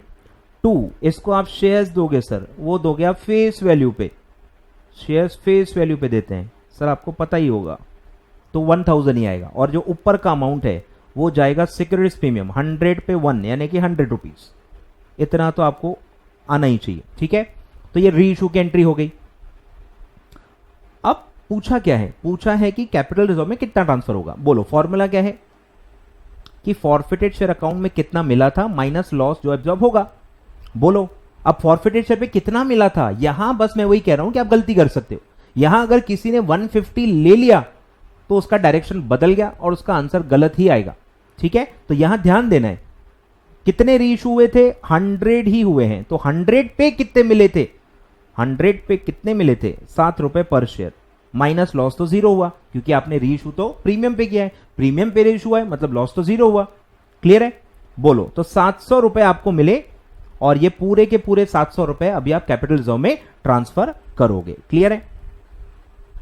अब कुछ लोगों का इसमें 1050 आंसर आता है, वो इसीलिए आता है क्योंकि आपने 150 ले लिया होगा। 150 को 7 से मल्टीप्लाई करोगे तो 1050 आएगा, लेकिन 150 री इशू हुए ही नहीं है, 150 री इशू हुए ही नहीं है, री इशू 100 पे हुए, तो मैं कैपिटल रिजर्व के लिए 150 क्यों लूंगा भाई, सीए हूं मैं, ऐसी गलती नहीं करूंगा। ठीक है, चलिए अब बैलेंस कितना बचेगा वो भी चलो बता दो। बैलेंस इन फॉरफिटेड शेयर्स अकाउंट आफ्टर री इशू, बोलो आफ्टर री इशू कितना बैलेंस होगा। बोलो, कितने शेयर्स फॉरफिट करके री इशू नहीं हुए, 150 माइनस 100 यानी कि 50 शेयर्स, और पर शेयर कितना मिल गया था, 7 रुपीज, तो वो फॉरफिटेड शेयर में होगा, तो 50 इंटू 7 यानी कि 350। ये 350 अभी भी फॉरफिटेड शेयर अकाउंट में ही बैलेंस रखना है जब तक रिमेनिंग 50 शेयर्स आप रीइशू न करो। जब तक आप रिमेनिंग 50 शेयर इशू ना करो तब तक ये 350 फॉरफिटेड शेयर अकाउंट में पड़े रहेंगे। ठीक है, आ रहा है कुछ पूरा समझ में आ रहा है क्या, 100% पूरा 100% क्लियर है, कमेंट करो। ठीक है, तो ये हो गया पार्ट री इशू। 2 क्वेश्चन कराए मैंने, आई होप आपको समझ में आ गया होगा कि बेस का ध्यान कब रखना है, बेस का ध्यान कब रखना है, आई होप सो आपको समझ में आ गया होगा। ठीक है, ये अदर देन कैश वाला है, जब हम थ्योरी पढ़ेंगे तो मैं साथ साथ में आपको प्रैक्टिकल बता दूंगा। बोलो, अच्छा ये भी एक और है, पढ़ लेते हैं चलो। बैलेंस आफ्टर फॉरफिचर पूछा है, बोलो सेम जो हमने पढ़ा, एक और चलो सॉल्व करते हैं। वाई लिमिटेड फॉरफिटेड 100 शेयर्स, अच्छा ये रिपीट है क्या, अच्छा वही मैंने अडॉप्ट किया है जो मैं आपको वहां बता रहा था, उसी का मैंने, यही वाला है, हाँ 100 और 60। यहां पे मैंने पूछा है कि कैपिटल रिजर्व कितना है, और यहां पे मैंने पूछा है सेम डेटा देख के मैंने पूछा है कि बैलेंस बताओ कितना है। मैंने बोला भी था नीचे शायद आएगा, तो मैंने आपको यही बता दिया था 200, मैंने आपको यही बता दिया था। आए ख्याल में? तो यही वो आंसर है, यही वो आंसर है, यहां आएगा 200। ठीक है, तो आंसर क्या था? 100 फॉरफिट थे, 60 रीइशू हो गए, यानी 40 अभी भी बाकी हैं, और उस पर 5 रुपीज आपको रिसीव हो गए थे। तो 40 इंटू 5 यानी कि 200 आपका अभी भी फॉरफिटेड शेयर में पड़ा होगा। क्लियर है? तो आप डायरेक्टली निकाल सकते हो। तो ये आपके हो गए एमसीक्यूज। ठीक है, जब जब रेफरेंस आएगा अदर देन कैश का तब मैं बताऊंगा, और मैं ये पार्ट में ही आखिरी में ये मैं आपको बताऊंगा, इसी पार्ट में आखिरी में बताऊंगा। आखिरी तक टिकना है सर, ये बहुत ही अच्छा क्वेश्चन है, और ये ओल्ड वालों को तो बिल्कुल देखना है। यहां तक वीडियो देख रहे हो और आखिरी तक ये नहीं देखा तो ये पाप लगेगा आपको। इसमें बहुत अच्छा प्रो डाटा का इफेक्ट है, प्रो डाटा का अच्छा इफेक्ट है, मतलब मजा आ जाएगा आपको। कैलकुलेशन में मस्त बताऊंगा आपको, और आपको समझ में आ जाएगा। ठीक है, तो ये क्वेश्चन मैं इसलिए आखिरी में बताऊंगा, थोड़ा टफ भी एक्चुअली, इसलिए लास्ट में लेना है। ठीक है, तो बने रहें, आगे बढ़ते हैं। चलिए सर, तो हमारा रीइशू पूरा हो गया, थ्योरी पूरी हो गई। अब हम पढ़ते हैं issue of shares for consideration other than cash. चलिए स्टार्ट करते हैं। Issue of shares for consideration other than cash, इसमें मैं आपको बता चुका हूं कि दो चीजें आती हैं। एक है प्रमोटर्स को आप दे सकते हो, जो मैंने आपको बताया भी होगा, प्रिलिमिनरी कॉन्ट्रैक्ट्स के लिए होता है, प्री इनकॉर्पोरेशन कॉन्ट्रैक्ट्स के लिए होता है, बरोबर। तो उसमें अकाउंटिंग कैसे होगी ये आपको समझना है। लॉ तो आप चलो पढ़ लोगे, कंपनीज एक्ट में आप पढ़ लोगे, ठीक है, लेकिन अकाउंटिंग कैसे होगी और किसको किसको अपन अदर देन कैश में दे सकते हैं। ठीक है, चलिए स्टार्ट करते हैं। Public limited company generally issue the shares for cash and use such cash to buy various types of asset. तो ये वही कह रहे हैं कि यार कैश भी मिलती तो आप क्या करते, एसेट ही लेते ना। तो अगर डायरेक्टली कोई एसेट शेयर्स के एक्सचेंज में देने के लिए रेडी है तो आपको क्या प्रॉब्लम है? क्यों जबरदस्ती कैश रेज करना है, इतने सारे खर्चे करने हैं, और वही कैश फिर उसको देना है, और फिर उसने भी वही पैसों से अपने ही शेयर्स खरीदने हैं। तो क्या फायदा? अगर नीड्स मैच हो रही हैं तो डायरेक्टली क्यों ना एक्सचेंज कर लें, एसेट के बदले शेयर्स दे दें। समटाइम्स आवर कंपनी में issue shares in a direct exchange for land, building और अदर एसेट्स। ठीक है, यानी इसको आप एक कलेक्टिवली क्या कह सकते हो, फिक्स्ड एसेट्स। ठीक है, शेयर्स में also be issued in payment for services. ठीक है, सेम जो मैंने बताया, नॉर्मली कंपनी बनने के पहले के खर्चे जो होते हैं उनके लिए होता है। तो उसमें आता है सबसे बड़ा नाम प्रमोटर्स, फिर जो कंपनी आपको बना के देते हैं, प्रमोट करके देते हैं, ठीक है, लॉयर्स या even company secretary in the formation of company. And balance sheet the shares are shown separately, बराबर। बस लॉ यही चाहता है आपको कि आप अलग से दिखाओ। नॉर्मल जो कैश कंसिडरेशन में आपने इशू किया वो अलग दिखाइए, और जो अदर देन कैश है उसको आप अलग प्रेजेंट करो। है दोनों शेयर कैपिटल, दोनों इशूड में ही आते हैं, इशूड कैपिटल में ही प्रेजेंट होते हैं, सिर्फ उसका बाइफिकेशन आपको अलग से देना है। क्लियर है? और इसका अलग से जो एक फॉर्मेलिटी है वो भी दिया हुआ है कंपनी लॉ का। Within 1 month from the allotment, the company must produce before the ROC a written contract of sale of service in respect of which the shares have been allotted. अलग से जो कॉन्ट्रैक्ट आपने किया होगा direct exchange के लिए, जो आपने कॉन्ट्रैक्ट किया होगा उसका कॉपी आपको आरओसी में फाइल करना है। बस एक इंक्रीमेंटल रिक्वायरमेंट है, ठीक है, आरओसी में 1 मंथ के अंदर आपको उसका एग्रीमेंट आपको भेजना है, उसकी कॉपी भेजनी है। क्लियर है? अब दो सिचुएशंस हैं, एक है आप प्रमोटर को दे रहे हो और एक है आप फिक्स्ड एसेट्स एक्वायर करने के लिए आप दे रहे हो। ठीक है, तो पहला आता है इन एक्सचेंज फॉर एसेट्स। तो आप एसेट का नाम कोई भी ले सकते हो, लैंड, बिल्डिंग, फर्नीचर, मशीनरी, कोई भी एसेट आ सकता है। तो एसेट कोई भी हो, रियल अकाउंट होगा, आएगा, debit what comes in, real account है, एसेट डेबिट होगा उसके नाम से जो भी होगा, और शेयर देंगे, क्रेडिट व्हाट गोज आउट, जो मैंने आपको लॉजिक बताया हुआ है। ठीक है, तो एसेट आएगा, शेयर्स जाएंगे, तो सिंपल एंट्री है asset debit to share capital. Non cash ये आइटम है, इवन कैश फ्लो स्टेटमेंट में भी मैंने आपको उसके बारे में बताया था।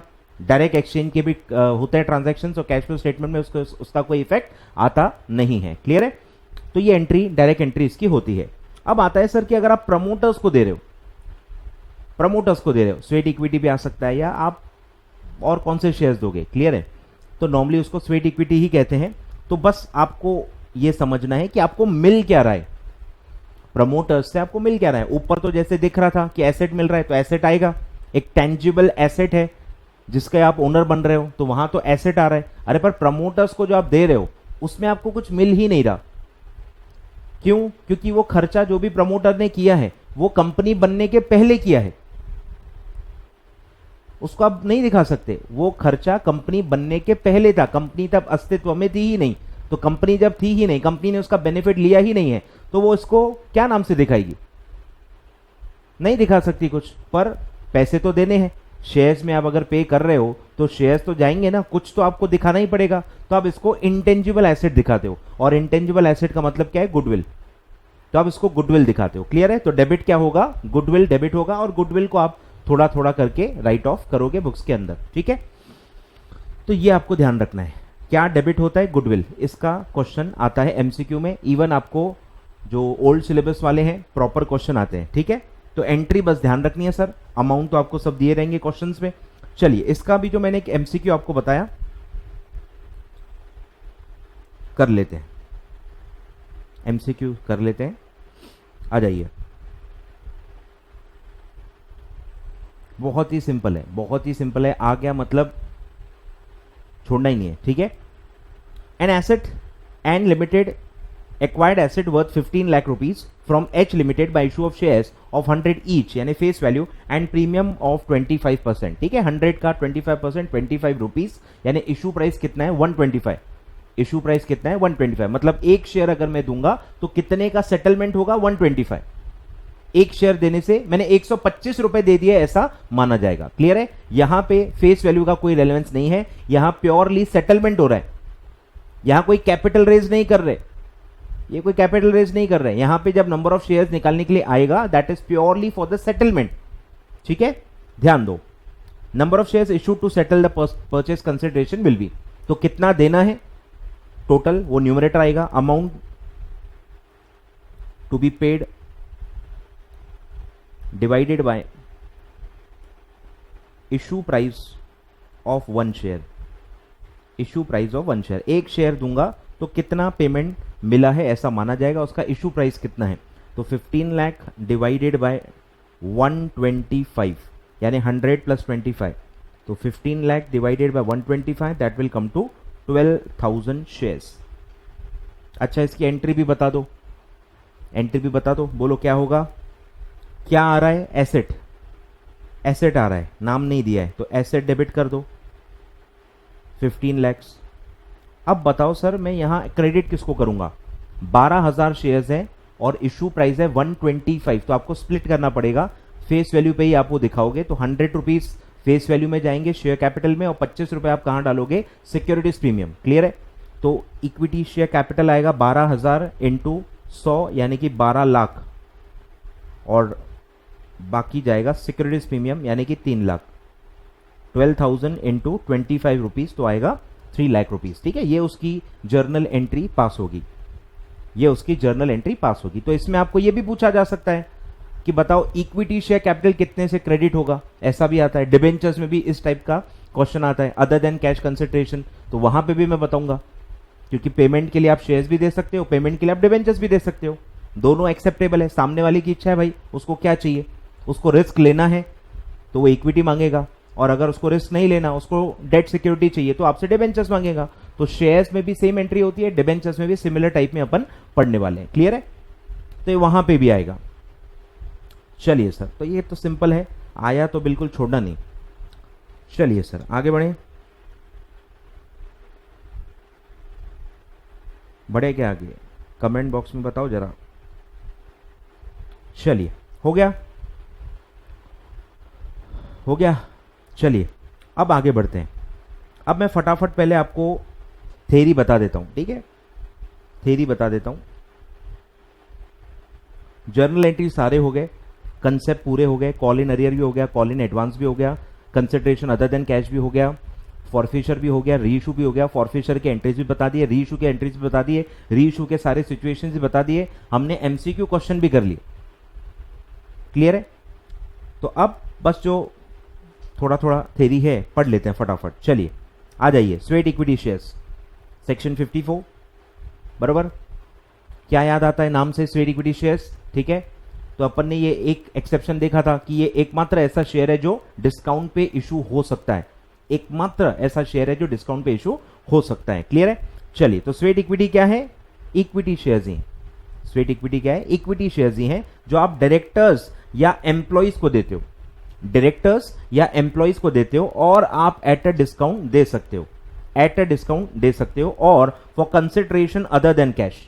मतलब आपको इनसे अगर कोई इंटेंजिबल बेनिफिट मिला है, इनसे अगर आपको कोई इंटेंजिबल बेनिफिट मिला है तो आप उसका जो सेटलमेंट है वो आप इक्विटी शेयर्स में कर सकते हो। क्लियर है?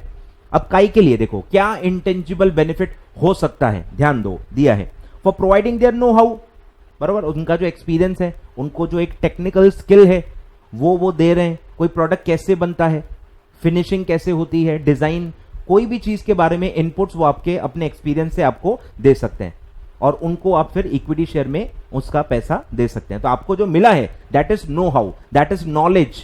ठीक है? तो नो हाउ भी हो सकता है। Making available rights in the nature of intellectual property rights, ये तो पूरा आप ईबीसीएल ईसीएल में पढ़ते ही हो। इंटेलेक्चुअल प्रॉपर्टी राइट्स पूरा चैप्टर है, डिटेल में आप तो मास्टर हो, मैं क्या बताऊं। और value additions by whatever name called, तो कुछ ना कुछ आपको इंटेंजिबल बेनिफिट मिलता है। वो बेनिफिट इंटेंजिबल होता है, इसीलिए थोड़ा सा अलग आइटम है, आपको नॉर्मल मतलब समझेगा नहीं। ठीक है? इंटेंजिबल बेनिफिट आपको मिलता है, know how, intellectual property rights और कोई भी वैल्यू एडिशन, जिसको भी आप नाम दो, यानी वो वैल्यू एडिशन होता है।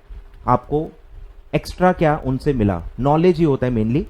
चलिए, तो किसको मिलेगा? एम्प्लॉय का क्या मतलब है? डायरेक्टर तो आपको पता ही है, सारे टाइप के डायरेक्टर्स आ जाएंगे। अब एम्प्लॉय का मतलब क्या है? ठीक है, तो कौन कौन एलिजिबल है वो दिया है। एम्प्लॉय मीन्स परमानेंट एम्प्लॉय, ये मतलब कंपनी के बुक्स के हिसाब से देखना है, कंपनी के एचआर के हिसाब से देखना है कि वो परमानेंट है कि टेम्पररी है। ठीक है?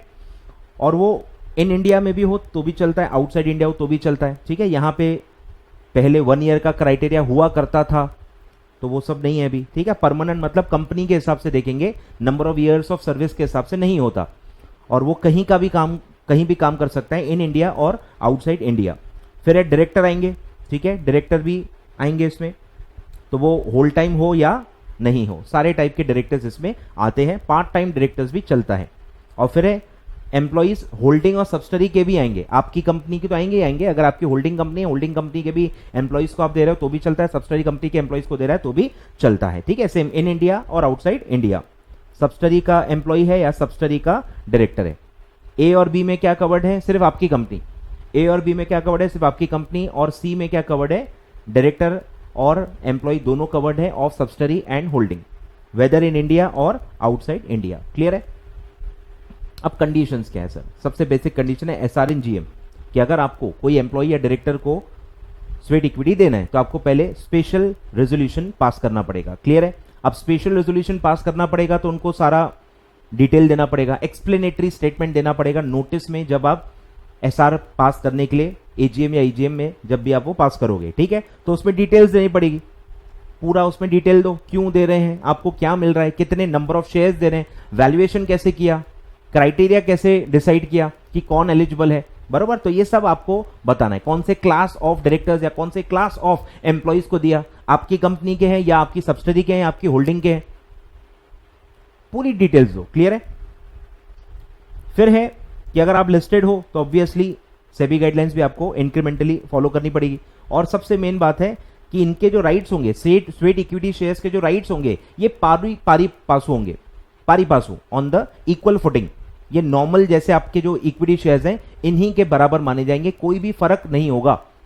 नॉर्मल इक्विटी शेयर जो कैश में इशू किए हैं और ये वाले जो आप दे रहे हो, दोनों में कोई भी फर्क नहीं होगा, सारे पारी पासु होंगे। क्लियर है? तो वही सब दिया है, उसी की डिटेलिंग है कि आपको एसआर पास करना है, एक्सप्लेनेटरी स्टेटमेंट देना पड़ेगा, उसमें सारी डिटेल्स देनी पड़ेगी। ठीक है? बोर्ड मीटिंग का डेट दो जहां पे आपने डिसाइड किया कि भाई कंसिडरेशन स्वेट इक्विटी शेयर्स में देना है, पहले तो बोर्ड डिसाइड करेगी। स्पेशल रेजोल्यूशन तो सिर्फ रेटिफिकेशन होता है ना, दिमाग किसका है, सोच किसकी है, बोर्ड ऑफ डायरेक्टर्स। तो बोर्ड ऑफ डायरेक्टर्स ने पहले बोर्ड मीटिंग रखी होगी, उसमें डिसाइड किया होगा, तो उसका डेट ऑफ मीटिंग बताओ। फिर है जस्टिफिकेशन कि क्यों शेयर्स में ही कंसिडरेशन देना है और आपको उसमें क्या मिला। ठीक है? फिर नंबर ऑफ शेयर्स कितने आप दे रहे हो। फिर क्लास ऑफ शेयर्स, इक्विटी में क्लास भी होते हैं, डिफरेंशियल राइट्स के भी होते हैं, तो कौन से क्लास के आप शेयर्स दे रहे हो वो आप बताओ। फिर क्लास डायरेक्टर और एम्प्लॉय का बताओ, कौन से कैटेगरी है, होल टाइम है, पार्ट टाइम है, आपकी कंपनी के हैं, सब्सिडरी के हैं, किसके हैं, वो सब आप जानकारी दो। और फिर प्रिंसिपल टर्म्स एंड कंडीशंस आप बताइए क्या है, मेन टर्म्स क्या है, प्राइसिंग वगैरह क्या है, ठीक है। टाइम पीरियड ऑफ एसोसिएशन, कितने समय से आपके पास ये काम कर रहे हैं, प्राइसिंग क्या है, कंसिडरेशन क्या मिला, वही सामने वालों से क्या मिला, know how, intellectual property rights क्या मिला। फिर है मैनेजरियल रेम्यूनरेशन में काउंट होगा, अगर डायरेक्टर को आप दे रहे हो, अगर डायरेक्टर को दे रहे हो तो वो मैनेजरियल रेम्यूनरेशन में भी काउंट होगा। और ये एएस का आपको डिटेल देना है, DPS, diluted earning per share, ये आप स्किप करो, अकाउंट्स में इसका कोई काम नहीं है।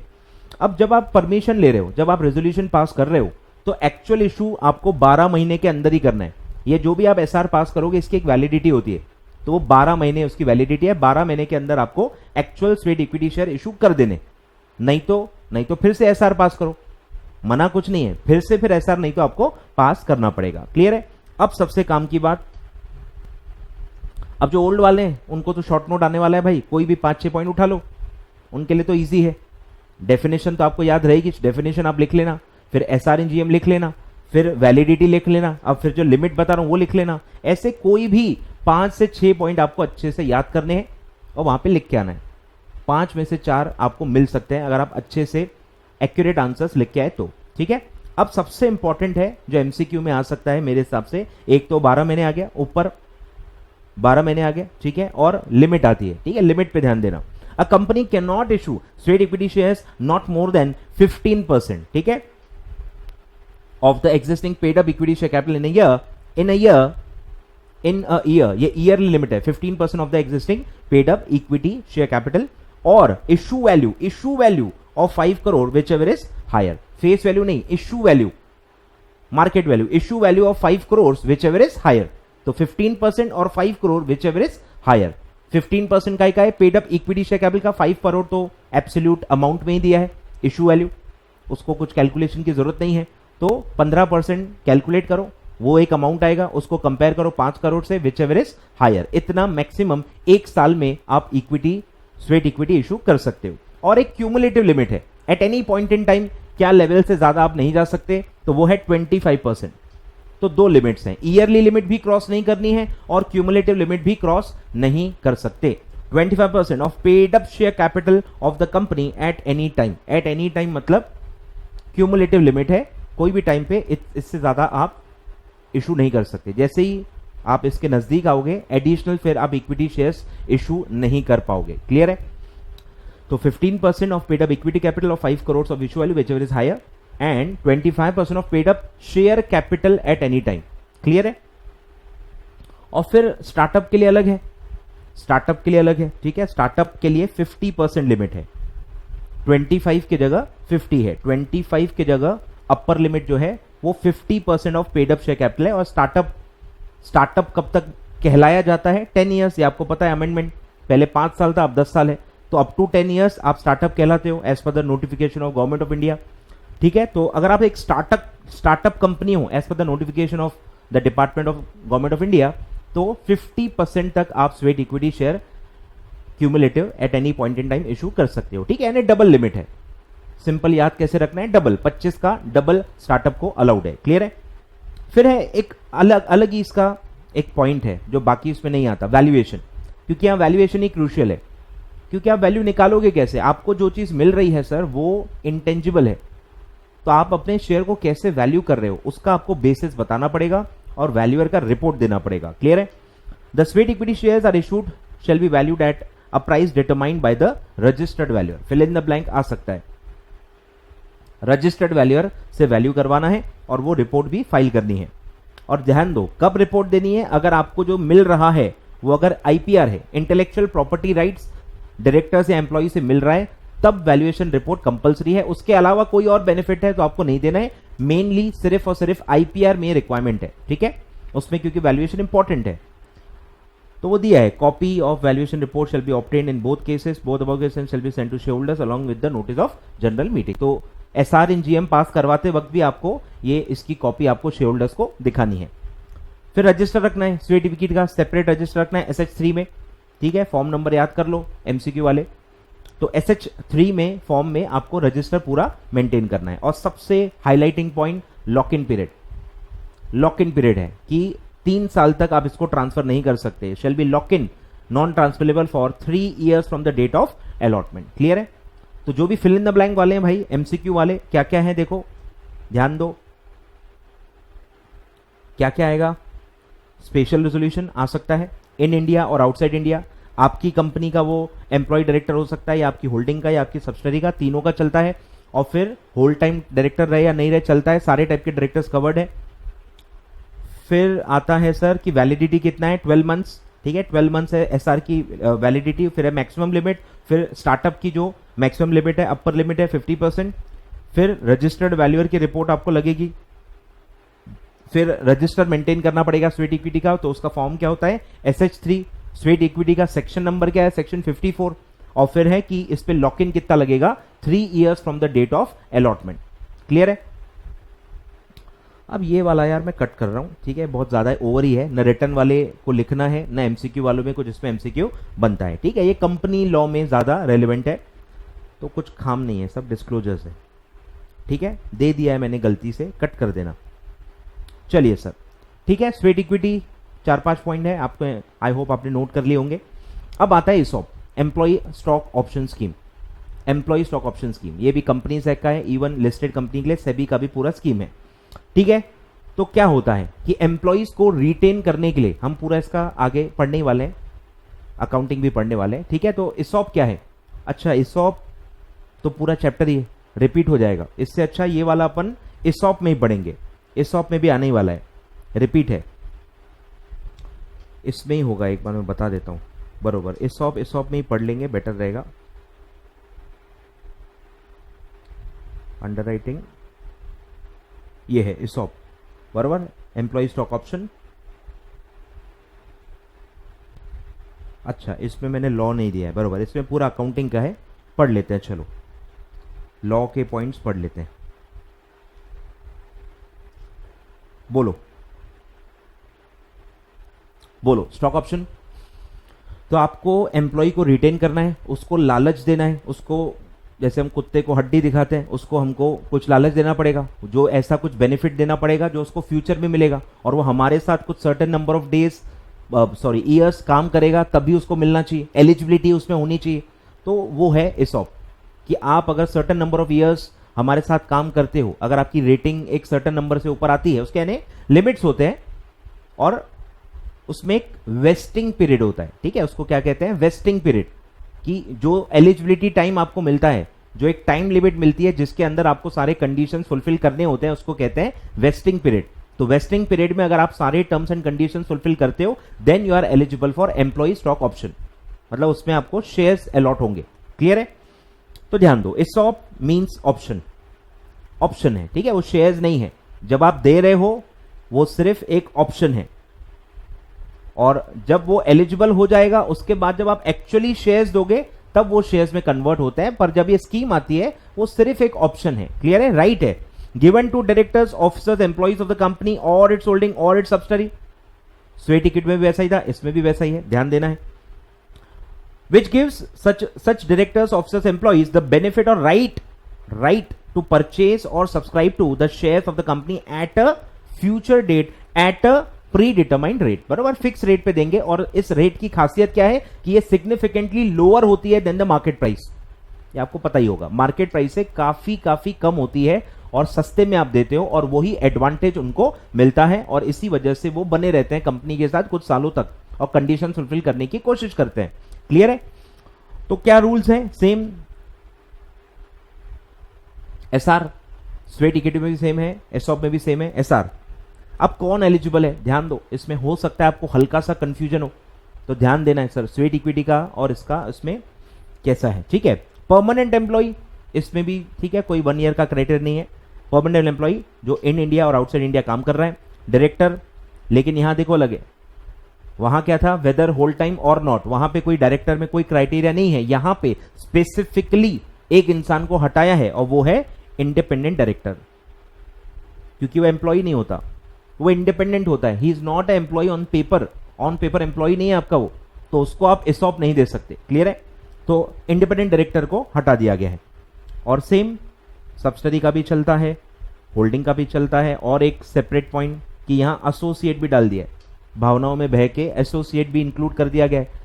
तो एसोसिएट कंपनी के एम्प्लॉइज के लिए भी आप ESOP स्कीम चला सकते हो, कोई दिक्कत नहीं है, ठीक है। तो यहां ध्यान देना, वहां एसोसिएट कंपनी नहीं थी, यहां पे एसोसिएट कंपनी भी इंक्लूडेड है, सेम इन इंडिया और आउटसाइड इंडिया, ठीक है। तो दो फर्क क्या है, वहां इंडिपेंडेंट डायरेक्टर हटाया नहीं है, यहां इंडिपेंडेंट डायरेक्टर हटाया है। वहां एसोसिएट कंपनी इंक्लूडेड नहीं है, यहां पे एसोसिएट कंपनी भी इंक्लूडेड है। नोट कर रहे हो, क्लियर है। चलिए, अब कौन कौन इनएलिजिबल है, स्पेसिफिकली किसको किसको हटाया गया है कि इनको आप ESOP नहीं दे सकते। नंबर 1, प्रमोटर कम एम्प्लॉय। आप प्रमोटर हो, प्रमोटर भी हो और एम्प्लॉय भी हो। अब एम्प्लॉय भी हो तो हो सकता है आप एलिजिबल हो जाओ as per the normal terms, पर क्योंकि आप प्रमोटर या प्रमोटर ग्रुप का पार्ट हो तो आप अलग से इनएलिजिबल हो जाओगे, ठीक है। An employee who is promoter और belonging to the promoter group, तो आप इनएलिजिबल हो इवन इफ आप ऑन पेपर एम्प्लॉय भी हो, कोई दिक्कत नहीं है, लेकिन आप क्योंकि प्रमोटर में हो आप एलिजिबल नहीं रहोगे, स्पेसिफिकली हटाया गया है।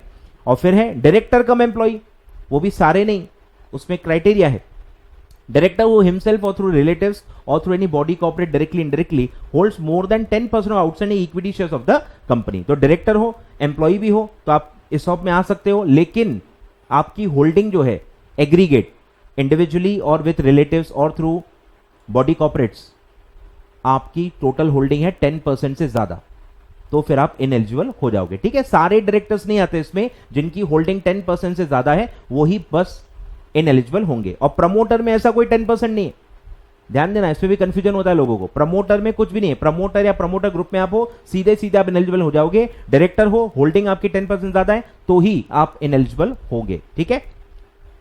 सेम डिस्क्लोजर्स, एक्सप्लेनेटरी स्टेटमेंट कुछ मेरे ख्याल से हो सकता है ओल्ड वालों को आ जाए, पर ये सब मैंने आपको बताया हुआ है, जो मुझसे पढ़े हुए हैं या मेरे यूट्यूब चैनल को फॉलो करते हैं उनको पता होगा, मैंने ऑलरेडी इसके बारे में बहुत सारा बताया हुआ है कि एक्सप्लेनेटरी स्टेटमेंट क्या होता है। सर, वो टॉपिक के बारे में जो भी आपको याद है आप सब लिख सकते हो, क्योंकि सब चीजें बतानी होती हैं। जैसे ESOP में मैंने बताया, क्या क्या बताओगे कि भाई क्यों दे रहे हैं, सबसे पहले क्यों दे रहे हैं, फिर किसको दे रहे हैं, कौन कौन इसमें एम्प्लॉय में कौन कौन आ रहा है, फिर वेस्टिंग पीरियड कितना है, बरोबर, फिर प्राइसिंग क्या है, क्या प्राइस पे आप देने वाले हो, आपका इशू प्राइस क्या है। ऐसे आपको जैसे जैसे वो टॉपिक पे चीजें याद आते जाएंगी आप सब लिखो, सब उसमें एप्लीकेबल होती हैं, ठीक है। तो यहां है कि total number of stock option आप कितना दे रहे हो, ठीक है। आइडेंटिफिकेशन दो, कौन से क्लास ऑफ एम्प्लॉइज हैं जिनको आप ये ऑफर कर रहे हो, किनको आप रिटेन करना चाहते हो, ठीक है। अप्रेजल प्रोसेस क्या होगा, वेस्टिंग पीरियड क्या है, ठीक है। Maximum period within which the option should be vested, same, दोनों का सेम ही मतलब होता है। फिर कुछ एक्साइज प्राइस क्या है या कुछ फॉर्मूला है क्या, एक्साइज पीरियड क्या है। अब एक बार वेस्ट हो गया फिर खरीदने के लिए भी समय देना पड़ता है, उसको कहते हैं एक्सरसाइज पीरियड। एक्सरसाइज पीरियड में एक्सरसाइज प्राइस पे आप एक्सरसाइज कर सकते हो।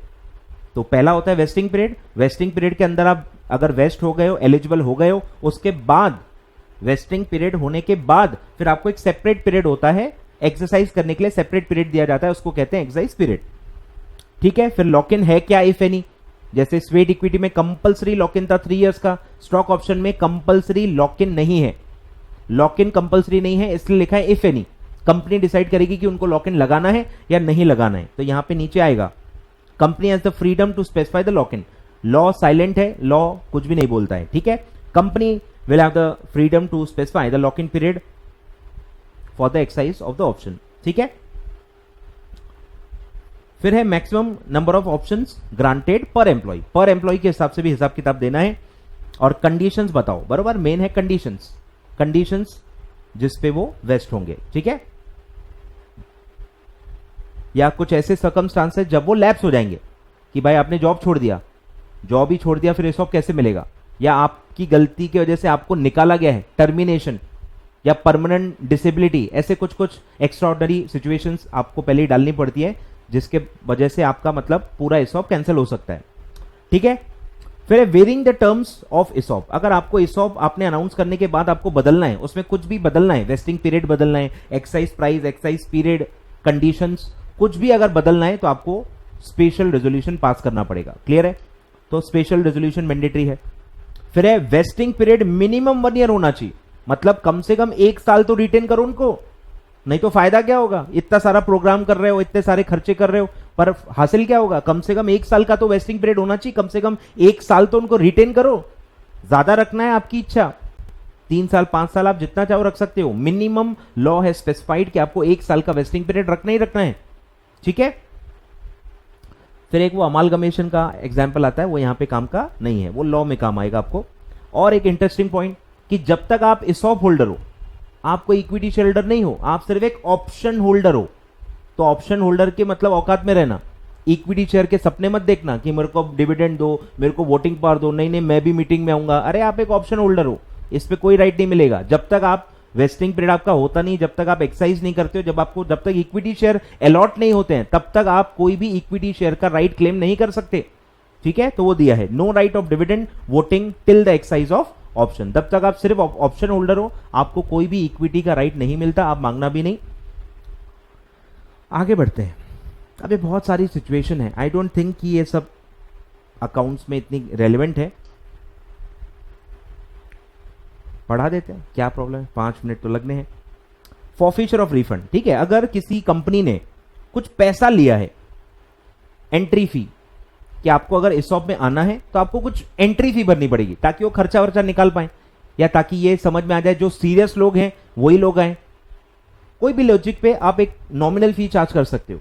तो नॉमिनल अमाउंट का क्या होगा, उसका दिया हुआ है द अमाउंट इफ एनी, ठीक है, इफ एनी है, कंपल्सरी नहीं है। कंपनी चाहे तो थोड़ा बहुत अपफ्रंट पैसा कलेक्ट कर सकती है, नहीं चाहे तो नहीं कर सकती है, ठीक है। Payable by the employees at the time of grant of option, ठीक है, at the time of grant of option, shares नहीं, ग्रांट ऑफ ऑप्शन। स्कीम में आने के लिए भी एंट्री फी रख सकते हैं। May be forfeited if the option is not exercise, vest हो गए, पार्टिसिपेट कर लिया, कंडीशन सेटिस्फाई कर ली, बाद में बोलते हैं मूड खराब हो गया, मेरे को शेयर्स नहीं लेने, ऐसा भी हो सकता है। वेस्ट हो गया तो एक्सरसाइज करना कंपल्सरी नहीं है, पर आप पार्टिसिपेट किए, आपने पूरा वेस्टिंग पीरियड किया, कंडीशन सेटिस्फाई कर लिए, एलिजिबल भी थे, नहीं एक्सरसाइज करना है तो ये आपकी गलती है। तो हम आपका जो पैसा था वो फॉरफिट कर सकते हैं, क्योंकि आपने पार्टिसिपेट किया, पूरा कंडीशन भी वेस्ट किया और आपने अपनी मर्जी से मना किया, इसमें हमारी गलती तो नहीं है, ठीक है। May be refunded to the employee if the option are not vested, vest ही नहीं हुए, बराबर, वेस्ट ही नहीं हुए, वेस्ट ही नहीं हुए तो आप रिफंड कर सकते हो चाहो तो, ठीक है। सब मे लिखा हुआ है, कंपल्सरी नहीं है। May be refunded due to the non fulfilment of condition relating to the vesting of the option period, ठीक है। तो फॉरफिट कर सकते हो, अगर वेस्ट हो गए थे, एलिजिबल भी था, एक्सरसाइज कर सकता था, नहीं किया तो ये आपकी गलती है, तो आप फॉरफिट कर सकते हो। और रिफंड भी कर सकते हो, अगर आपको लगता है कि वेस्ट ही नहीं हुआ यार तो दे देते हैं वापस, बेचारे को कुछ फायदा तो हुआ नहीं, तो आप रिफंड भी कर सकते हो। मतलब लॉ पूरा साइलेंट है, देखो लॉ पूरा वॉलंटरी है, साइलेंट है, कोई ऐसा मैंडेटरी क्लॉज नहीं है, कंपनी के ऊपर छोड़ा गया है। अब ये भी यार ये थोड़ा ज्यादा हो जाएगा, ये मैं कट कर रहा हूँ, ये थोड़ा लॉ का पूरा लॉ ही है, इसमें कुछ मेरे हिसाब से क्वेश्चंस नहीं पूछ सकते, क्लियर है। अकाउंट्स के रेलिवेंट बिल्कुल नहीं है, ठीक है, ओल्ड में भी रेलिवेंट नहीं है, न्यू में भी रेलिवेंट नहीं है, भरोसा रखो, 1-2 पैराग्राफ के लिए झूठ नहीं बोलूंगा, ठीक है। चलिए, ये भी आई थिंक काम का नहीं है, ऑल्टरेशन ऑफ कैपिटल, ठीक है, बिल्कुल भी काम का नहीं है, ठीक है। अच्छा, ये ओल्ड में आ सकता है, सॉरी, ओल्ड में आ सकता है, ओल्ड में आ सकता है भाई, न्यू में नहीं है काम का, ओल्ड में आ सकता है। चलिए पढ़ लेते हैं थोड़ा, बोलो क्या है ऑल्टरेशन ऑफ शेयर कैपिटल। मतलब ऑल्टरेशन का डेफिनेशन है बेसिकली कि क्या क्या तरह से आप कैपिटल को ऑल्टर कर सकते हो, ठीक है। पहला है इंक्रीज, ऑथराइज कैपिटल को इंक्रीज कर सकते हो, मैंने बताया था ना कि एमओए में कैपिटल क्लॉज में एक अमाउंट आपको लिखना होता है, लेकिन आप बाद में उसको बढ़ा सकते हो। तो जब आप बाद में उसको बढ़ा रहे हो तो आप कर क्या रहे हो, आप कैपिटल को ऑल्टर कर रहे हो, it's called as alteration of capital, और उसका प्रॉपर प्रोसीजर होता है। फिर आप कंसोलिडेट कर सकते हो, 10-10 के 10 शेयर को जोड़ के 100 रुपए का एक शेयर कर सकते हो, उसको कहते हैं कंसोलिडेशन, कर सकते हो। 10 रुपीज के 10 इक्विटी शेयर्स को क्लब करके 100 रुपीज का एक शेयर बना सकते हो, उसको टेक्निकली क्या कहते हैं, कंसोलिडेशन, ठीक है। Larger amount of face value आप क्रिएट कर सकते हो। फिर है फुल्ली पेड अप शेयर को स्टॉक में कन्वर्ट कर सकते हो, ये भी आपने पढ़ा होगा 12th में। स्टॉक मतलब बंच ऑफ शेयर्स, स्टॉक मतलब वो अकाउंटिंग वाला वो स्टॉक नहीं जो आप बेचने के लिए खरीदते हो, वो नहीं भाई, इक्विटी का ही स्टॉक होता है। इक्विटी का अगर आप बंडल बनाते हो, ट्रेडेबल लॉट बनाते हो, तो उसको स्टॉक कहते हैं, इसीलिए स्टॉक मार्केट होता है। स्टॉक मार्केट मतलब वहां बंच ऑफ शेयर, एक मिनिमम लॉट साइज होती है जो ट्रेड होती है, ठीक है। तो वो आप उसको भी अल्टरेशन कहते हैं, या वापस स्टॉक को इक्विटी शेयर में कन्वर्ट कर रहे हो, ठीक है, शेयर्स को स्टॉक में कन्वर्ट करेगा, स्टॉक को रिकन्वर्ट करते हो शेयर्स में, इसको ऑल्टरेशन कहते हैं। फिर जैसे आपने कंसोलिडेट किया था आप वापस सब डिवाइड भी कर सकते हो। 100 का आपका शेयर है तो 10 10 के 10 बना सकते हो, डिवाइड कर रहे हो, सब डिवीजन, ठीक है, वो भी अलाउड है।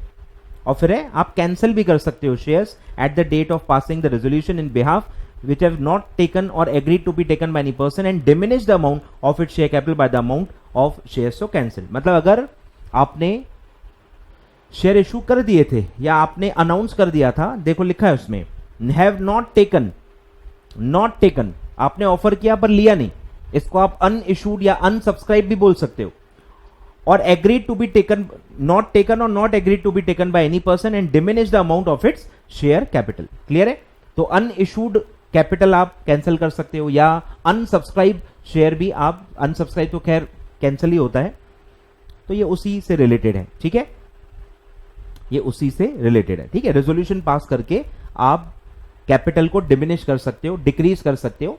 होता है काफी बार कि आपने सपने बड़े बड़े देखे होते हैं, बड़ा बड़ा कैपिटल आप कर लेते हो पर आपको बाद में पता चलता है अपनी लेवल नहीं है इतनी, अपन शायद कभी रीच नहीं हो पाएंगे, तो आप कैपिटल डिक्रीज करते हो, क्योंकि ऑथराइज कैपिटल से आपका लेवल जज किया जाता है। बाहर वाले आपके ऑथराइज कैपिटल से जज करते हैं कि आप क्या लेवल के सपने देख रहे हो या क्या आपका विजन है, ठीक है। तो ये है, तो बेसिकली आपको 5 पॉइंट ख्याल में रखने हैं। इंक्रीज, कंसोलिडेट, सब डिवाइड, फिर है convert shares into stock and stock into shares, और फिर है cancel the share, diminish the capital, ठीक है। 5 ऐसी चीजों को ऑल्टरेशन ऑफ कैपिटल में इंक्लूड किया जाता है, ठीक है। चलिए सर क्या बचा है अभी, फटाफट बताओ तो, बताओ बताओ बताओ बताओ। अच्छा ये भी सेबी के पॉइंट्स है यार, समझा देता हूं क्या होता है, बोलो। असबा क्या होता है sir? Application supported by blocked amount. कि पहले क्या होता था सर, आपको एप्लीकेशन के साथ एक्चुअल पैसे देने पड़ते थे, फिर कंपनी वो पैसे अलग अकाउंट में रखती थी या काफी बार तो यूज भी कर लेती थी। फिर पहले तो अलग अकाउंट में रखने का भी कोई क्लॉज नहीं था, फिर धीरे धीरे क्या हुआ, अलग अकाउंट में, एस्क्रो अकाउंट में रखने के लिए कहा गया। फिर कहा गया कि यार अलॉटमेंट अगर मिल ही नहीं रहा तो मैं पैसे ही क्यों दूं, मतलब कंपनी के हाथ में अलॉटमेंट के पहले पैसे देते ही क्यों भाई, अपने पास ही रखो। अरे भाई लेकिन आप एप्लीकेशन विड्रॉ कर लोगे तो रिस्क रहेगा, तो भाई आप अकाउंट में ब्लॉक करके रखो। तो धीरे धीरे ये सेबी को समझा कि यार अकाउंट में ब्लॉक करके रखते हैं ना, बैंक ने ब्लॉक करके रखे हैं तो इतना तो भरोसा कंपनी को रखना पड़ेगा। तो वो होता है ASBA, application supported by blocked amount. मतलब पैसा आप दे ही नहीं रहे हो, एक्चुअल पैसा दे ही नहीं रहे हो, आप सिर्फ एक ब्लॉक अमाउंट का लेटर दे रहे हो कि हां इतना इतना अमाउंट मैंने मेरे बैंक में ब्लॉक कर दिया है, बैंक का कंफर्मेशन आप देते हो। तो एप्लीकेशन के साथ अब पैसा जाता ही नहीं है, एप्लीकेशन मतलब असबा जाता है, ठीक है। और इसके बेसिस पे कंपनी अलॉट कर लेती है, और जैसे ही अलॉटमेंट मिला फिर बैंक क्या करती है, शेयर होल्डर के अकाउंट से डेबिट करके कंपनी के बैंक अकाउंट में फंड ट्रांसफर कर देती है। पूरा सेबी में आप ये पढ़ोगे, इवन आपको प्रोफेशनल में सीएफएल में भी पूरे पूरे प्रोसीजर्स हैं। आई होप आप जल्दी पहुंचोगे और मुझसे ही पढ़ोगे, ठीक है। बहुत जबरदस्त प्रोसीजर हम सब पढ़ेंगे, ठीक है। तो वो होता है असबा, पूरा रूटीन आता है उसमें, स्टेप बाय स्टेप कैसे होता है। तो अब आपको क्या करना है, अगर आपको कहीं अप्लाई करना है, आईपीओ में अप्लाई करना है, तो आपको बस अपने बैंक को अप्रोच करना है, असबा का एप्लीकेशन कर लेना है, और आप एप्लीकेशन आईपीओ का या शेयर्स का आप कर सकते हो, ठीक है। तो ये है कंसेप्ट, इतना ही है कि भाई पैसे आपके अकाउंट में ही रहेंगे, सिर्फ ब्लॉक्ड रहेंगे। अलॉटमेंट हुआ तो आपके अकाउंट को डेबिट करके कंपनी के अकाउंट को क्रेडिट किया जाएगा, अलॉटमेंट हुआ ही नहीं तो अमाउंट आपका आपके अकाउंट में रहेगा, अनब्लॉक हो जाएगा। बस इतना ही कंसेप्ट है असबा, ठीक है। Blocking a specific amount for subscribing the public issue, ठीक है, available for all public issue made through book building process, ठीक है। बुक बिल्डिंग वाले में सब में अवेलेबल होता है, ठीक है। और फिर आता है सेल्फ सर्टिफाइड सिंडिकेट बैंक्स। ये बेसिकली हेल्पर्स होते हैं, ये हेल्पर होते हैं, ये कोई भी ऑलराउंडर होते हैं, जहां आपको जरूरत है वहां पे आपको हेल्प कर देंगे। अगर आपको कलेक्शन मनी या एप्लीकेशंस कलेक्ट करने में हेल्प चाहिए तो ये उसमें भी हेल्प करते हैं, ठीक है। तो सेल्फ सर्टिफाइड सिंडिकेट बैंक क्या है कि आपकी जो एप्लीकेशंस हैं वो आते तो बैंक के थ्रू हैं, कलेक्शन सेंटर्स आप अपॉइंट करते हो तो बैंकिंग चैनल्स के थ्रू ही आता है। तो ये वही है, कलेक्शन सेंटर्स हैं, कलेक्शन एजेंट हैं, आपके पैसे आपके असबा कलेक्ट करते हैं और सारे एप्लीकेशंस आप तक पहुंचाते हैं, और अलॉटमेंट आया तो फिर ये आपको आपके अकाउंट में ट्रांसफर कर देते हैं पैसा, ठीक है। तो ये बेसिकली एप्लीकेशन ऑफ पैसा कलेक्ट करने के लिए होते हैं, ठीक है। तो ये बहुत टेक्निकल है, सब सेबी का है, बहुत डिटेल में मैंने दे दिया है, बट कुछ ज्यादा आने का चांस नहीं है, एग्जाम ओरिएंटेड ये बिल्कुल भी नहीं है, ठीक है। चलिए सर,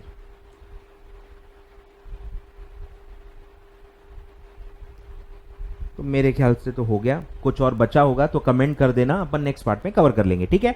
अभी मैं वो जो एक क्वेश्चन बाकी है, एक क्वेश्चन बाकी है सर, भूला नहीं हूं मैं 8 साल से पढ़ा रहा हूं ये वाला। अब ये वाला पढ़ेंगे सर अच्छे से, टाइम भी है अपने पास, 10-15 मिनट अच्छे से समझ लेते हैं, ध्यान देना। चलिए, C limited invited application for issue of 20 lakh equity shares, ठीक है, 20 लाख का इशू है, of 10 payable 3 rupees on application and 7 rupees on allotment, ठीक है। इशू एट पार है, 10 रुपए का है, 3 एप्लीकेशन पे, 7 अलॉटमेंट पे, 2 ही इंस्टॉलमेंट है।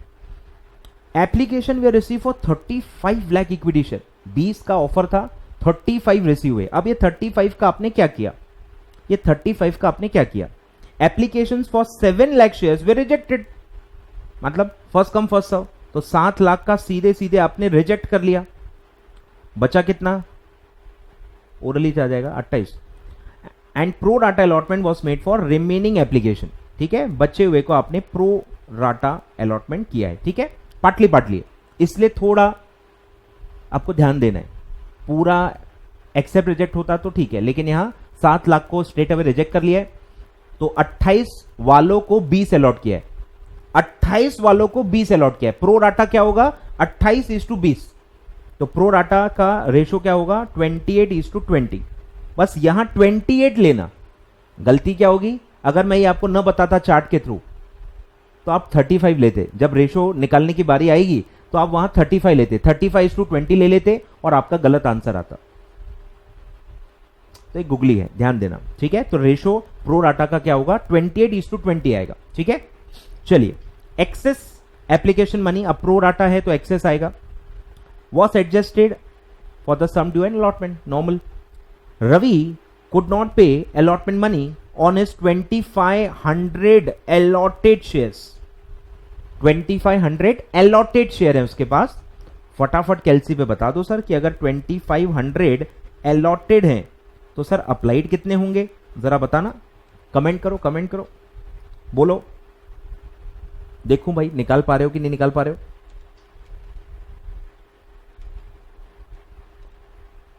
निकालो, आ रहा है कमेंट, क्या क्या बोलो, कैसे आएगा। 2500 डिवाइडेड बाय अलॉटेड का बेस क्या है, 20 अलॉटेड है तो अलॉटेड से डिवाइड करेंगे और अप्लाइड से मल्टीप्लाई करेंगे, that comes to 3500 shares. 3500 shares आपने अप्लाई किए होंगे, क्लियर है। तो अप्लाई कितने होंगे, 3500 शेयर्स, ठीक है। यहां तक आया ख्याल में, बोलो। अब पूछा क्या है सर, पूछा है कि बताओ अलॉटमेंट पे कितना पैसा मिलेगा, अलॉटमेंट पे कितना एक्चुअली रिसीव होगा। अब सर इसमें क्या बड़ी बात है, बड़ी बात है सर, बड़ी बात ही तो है कि आपको एक्सेस निकालना पड़ेगा कि एप्लीकेशन में कितना एक्सेस था, वो कैरी फॉरवर्ड होगा, उतना पैसा कम मिलेगा। याद आ रहा है, फुल क्वेश्चन सॉल्व किए ना, तो एप्लीकेशन में जो एक्सेस है वो कैरी फॉरवर्ड होगा, वो अलॉटमेंट से माइनस होगा और बैलेंस अमाउंट ही मिलता है। अब यहां तक भी पेट नहीं भरा, एक कॉल इन अरियर भी आपको दे दिया और कॉल इन अरियर से भी पेट नहीं भरा, प्रो राटा में कॉल इन अरियर दे दिया है, इसीलिए हल्का सा कॉम्प्लेक्स है, ठीक है, ध्यान देना। तो अभी क्या करना है सर, सबसे पहले जो भी डेटा दिया है लिख लो, बोलो 35 लाख पे 35 लाख शेयर्स थे, इंटू 3 रुपीज आपको मिले होंगे, बोलो कितना मिला होगा, 35 इंटू 3 105 आपको मिला। फिर आपने 7 का तो रिफंड कर दिया, 7 इंटू 3 21, तो प्रो राटा में कितना आएगा,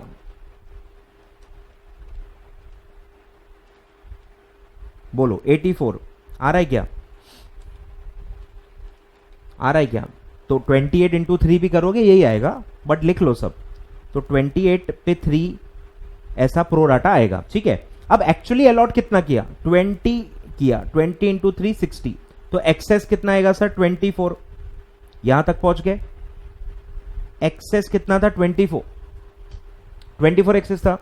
अब बताओ सर अलॉटमेंट पे मांग कितना रहे अपन, अलॉटमेंट पे ड्यू कितना होगा, 20 लाख के हिसाब से होगा। ठीक है, यहाँ ना 28 आएगा ना यहाँ 35 आएगा, यहाँ 20 आएगा। 20 पे 7 रुपीज अलॉटमेंट है, मतलब 140 लैक्स हम मांग रहे हैं।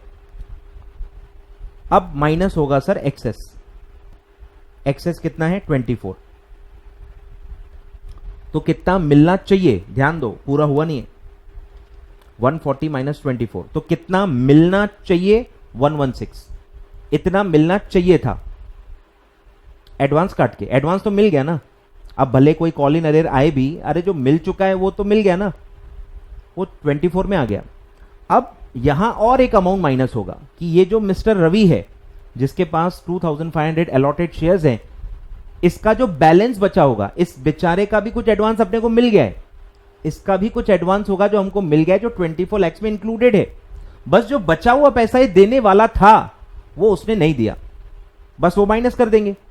तो 116 लाख मिलने चाहिए थे, पर सिर्फ 2500 शेयर्स पे बचा हुआ पैसा भी नहीं मिला जो अलॉटमेंट पे मिल जाना चाहिए था। क्लियर है? तो हमको निकालना क्या है कि 2500 अलॉटेड शेयर्स पे कितना पैसा मिलने वाला था, कितना पैसा मिलने वाला था। अब क्योंकि ये प्रो डाटा है इसीलिए थोड़ा सा कैलकुलेशन आपको करना पड़ेगा। ठीक है, ध्यान दो। तो कितना मिलने वाला था जरा निकालो। तो उसने अप्लाई किया था 3,500, स्टार्टिंग से स्टोरी चालू करते हैं। 3,500 उसने अप्लाई किया होगा, उस पर 3 रुपए दिए होंगे। बोलो 3,500 इंटू 3, तो 10,500 शेयर्स, सॉरी अमाउंट 10,500 उसने, सॉरी 3 ही है ना, हाँ 10,500 उसने दिए होंगे। फिर आपने उसको 2,500 अलॉट किया, तो 2,500 के हिसाब से 3 रुपए यानी 7,500 आपने उसको शेयर्स दे दिए। तो एक्सेस कितना था उसका, एक्सेस था 3,000। यहां तक समझा, यहां तक समझा? ठीक है, उसने 3,500 के हिसाब से पैसे दिए, हमने 2,500 के हिसाब से अलॉटमेंट दे दिया, एक्सेस बचा 3,000। यही 3,000 है जो 24 लाख में इंक्लूडेड है, यही वो 3,000 है जो 24 लाख में ऑलरेडी इंक्लूडेड है। वो अलग से कुछ नहीं लेना है, बस इसमें और कितना मिलना था बोलो। अब अलॉटमेंट का कितना पैसा ड्यू था, अलॉटमेंट का कितना ड्यू है, 2,500 आएगा वहां, 3.5 मत लेना है। अलॉटमेंट में अब 2,500 आएगा, 2,500 पे 7 रुपए हमने मांगे, तो 2,500 इंटू 7 ये आता है 17,500। एक्सेस माइनस कर लो, तो कितना मिलना बाकी था 14,500, ये मिलना बाकी था। अब जो नहीं मिलेगा, समझ में आ रहा है क्या, जो 3,000 माइनस किया वो यहां मैंने 24 लाख में इंक्लूडेड है। ठीक है, ध्यान दो, पूरा मैप करो, मैपिंग करो। ये जो 17,500 है ये 140 लाख में इंक्लूडेड है, पूरा ध्यान दो एक्सप्लेनेशन पे। ठीक है, 140 लाख जो मैंने टोटल अलॉटमेंट निकाला उसमें इसका भी है, 17,500 इसमें इंक्लूडेड है। फिर जो मैंने 3,000 माइनस किया वो ये 24 लाख में भी इंक्लूडेड है। अब जो एक 116 लाख मिलने वाले थे उसी में 14,500 है जो नहीं मिलेंगे, बाकी सब मिल जाएगा। ठीक है, तो इसको बस रुपीज इन लैक्स में कन्वर्ट कर दो, बेस अलग है ना यार, वहां पे आपने लैक्स में लिया, यहां पे रुपीज में लिया है, बेस सेम करो। तो 14,500 डिवाइडेड बाय 1 लाख, तो 0.145 लैक्स इसका वैल्यू आएगा, वो बस यहां से माइनस कर दो, minus Ravi arrears, Ravi arrears 0.145। तो एक्चुअली कितना मिला होगा बोलो, 116 माइनस 0.145, तो वो आएगा 115.855, 115.855, 115.855। आ रहा है समझ में? एकदम सिंपल है, बस आपको ध्यान देना है। अब जो लोग ध्यान ही नहीं दे पा रहे, इंटरेस्ट ही नहीं ले रहे, उसको अमित तलड़ा क्या कोई भी हेल्प नहीं कर सकता, उसको कोई हेल्प नहीं कर सकता। लेकिन अगर आप ध्यान दे रहे हो, मैथमेटिक्स में आपको प्रॉब्लम हो रहा है, तो मैंने देखो सब बता दिया आपको। जिनको पढ़ने की इच्छा है, जिसको कुछ बनने की इच्छा है, जिनको कंपनी सेक्रेटरी बनना है, भैया उनको ही टीचर्स हेल्प कर सकते हैं। जिसको जिंदगी में कुछ करना ही नहीं है उसको टीचर क्या कोई हेल्प नहीं कर सकता।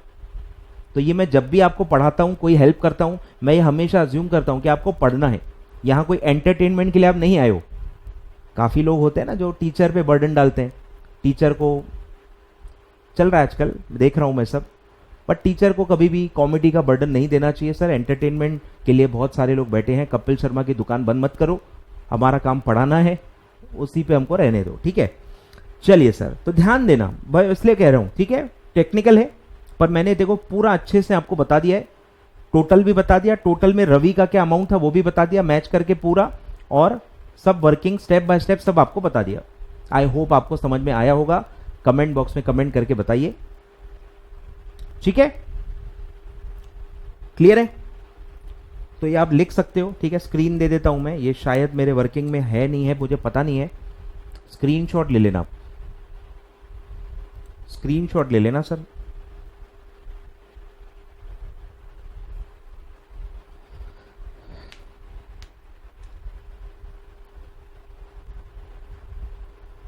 ठीक है,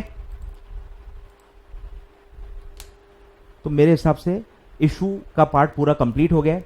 नेक्स्ट पार्ट में अभी हम प्रेफरेंस शेयर स्टार्ट करेंगे, ठीक है। प्रेफरेंस और बायबैक मैं एक साथ पढ़ाऊंगा, प्रेफरेंस बायबैक में एक साथ पढ़ाऊंगा।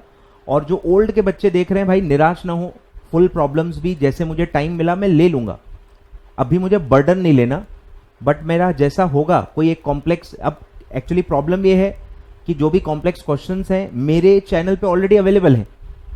आई डोंट नो कि वही चीज मैं फिर से पढ़ा के क्या कर लूंगा, मतलब सेम ही होगा ना, अकाउंट्स में तो कोई बदलाव होता नहीं है। तो अगर आपको प्रो राटा के क्वेश्चंस पूरे जो 8 मार्क के या 5 मार्क के होते हैं वो आपको पढ़ने हैं, तो 2 बड़े क्वेश्चन पास पेपर के ही मेरे चैनल पे ऑलरेडी अवेलेबल है। अमित तलडा आप मतलब यूट्यूब कीजिए, आपको मेरा चैनल मिलेगा, उसमें ऑलरेडी प्रो राटा के 2 क्वेश्चन दिए हुए हैं, पास पेपर के ही हैं, 45 मिनट्स के हैं। प्रॉब्लम यही है, मैं इसलिए नहीं ले रहा क्योंकि एक एक फुल क्वेश्चन को सर 45 मिनट्स लग जाते हैं, 30 to 35 मिनट्स तो कम से कम लगते हैं, इसीलिए नहीं ले रहा। मेरे पास होते ही 2 घंटे, 2 घंटे में अगर मैं एक क्वेश्चन को 45 मिनट्स दे दूंगा तो फिर सर मैं रिवीजन लूंगा क्या? आ रहा है को समझ में? मेरी भी परेशानी आप समझिए, इतने बड़े तो आप हो गए हो, ठीक है। तो इसलिए मैं नहीं ले रहा, और मेरे चैनल पे ऑलरेडी है, आप देखिए, बस मेरे चैनल पे जाइए, अमित तलडा आप यूट्यूब कीजिए, आपको मेरा चैनल मिल जाएगा, सब्सक्राइब भी कर ही लेना। और उसमें आप देखोगे अगर तो आपको CAAP का प्लेलिस्ट भी बना हुआ है, और उसमें काफी सारे प्रैक्टिकल क्वेश्चंस के मैंने वीडियोस ऑलरेडी डाले हुए हैं, वैल्यूएशन के भी कुछ कुछ डाले हैं, कंसोलिडेशन के भी डाले हैं, आपके और भी जो चैप्टर्स हैं, मैनेजर रेम्यूनरेशन, पता नहीं और क्या क्या मैंने डाल के रखा है, तो वो सब ऑलरेडी है। अगर आपको समझने के लिए कुछ देखना है तो आप वहां देख सकते हो, ऑलरेडी अवेलेबल है। क्लियर है? तो ये था आपका इशू, फॉरफिशर एंड री इशू, सारे ट्रीटमेंट्स, सारे जनरल एंट्रीज, जो भी थ्योरी थी सारी कवर की है, सब में पंच वर्ड्स भी बता दिए। तो आई थिंक इतना काफी है, ठीक है। कल हम पढ़ेंगे प्रेफरेंस शेयर्स का रिडम्पशन और बायबैक ऑफ इक्विटी शेयर, ठीक है। तो पहले मैं पूरा रिडम्पशन पढ़ाऊंगा प्रेफरेंस शेयर का, उसके बाद बायबैक आपको ऐसे ही समझ में आ जाएगा। अब देखो इसमें दिक्कत होगी कि बायबैक में, इसॉप में, अंडरराइटिंग में, इसमें एमसीक्यू ज्यादा नहीं है, इसमें एमसीक्यू ज्यादा नहीं है, तो इनमें मैं सब में एक एक फुल प्रॉब्लम पढ़ाने वाला हूं, ठीक है। तो ओल्ड वालों को कोई दिक्कत नहीं होगी, बायबैक का एक फुल प्रॉब्लम पढ़ा दूंगा, रिडम्पशन ऑफ प्रेफरेंस शेयर का फुल प्रॉब्लम पढ़ा दूंगा, उसमें कैसे एमसीक्यू पूछे जा सकते हैं ये मैं जरूर बताऊंगा। तो आपको एमसीक्यू की भी पूरी आइडिया मिल जाएगी, जो मैंने एमसीक्यू दिए हैं वो तो मैं पढ़ाऊंगा ही, पर आप देखोगे कुछ ज्यादा है नहीं। अकाउंट्स वाले टॉपिक में एमसीक्यू थोड़े से कम ही है, फुल देखेंगे, और फुल को मैं डिवाइड कर करके बताऊंगा कि देखो एक ही क्वेश्चन में 10 एमसीक्यू बन जाते हैं। तो अगर आपको फुल प्रॉब्लम आता है तो उनको जहां से उठा के जो पूछना है आप तैयार हो, जैसे अमित तलडा सर तैयार होते हैं सर, वैसे आप भी तैयार हो जाओगे, और आपको जो क्वेश्चन आएगा आप उसको सॉल्व करने की कॉन्फिडेंस रखोगे, ठीक है।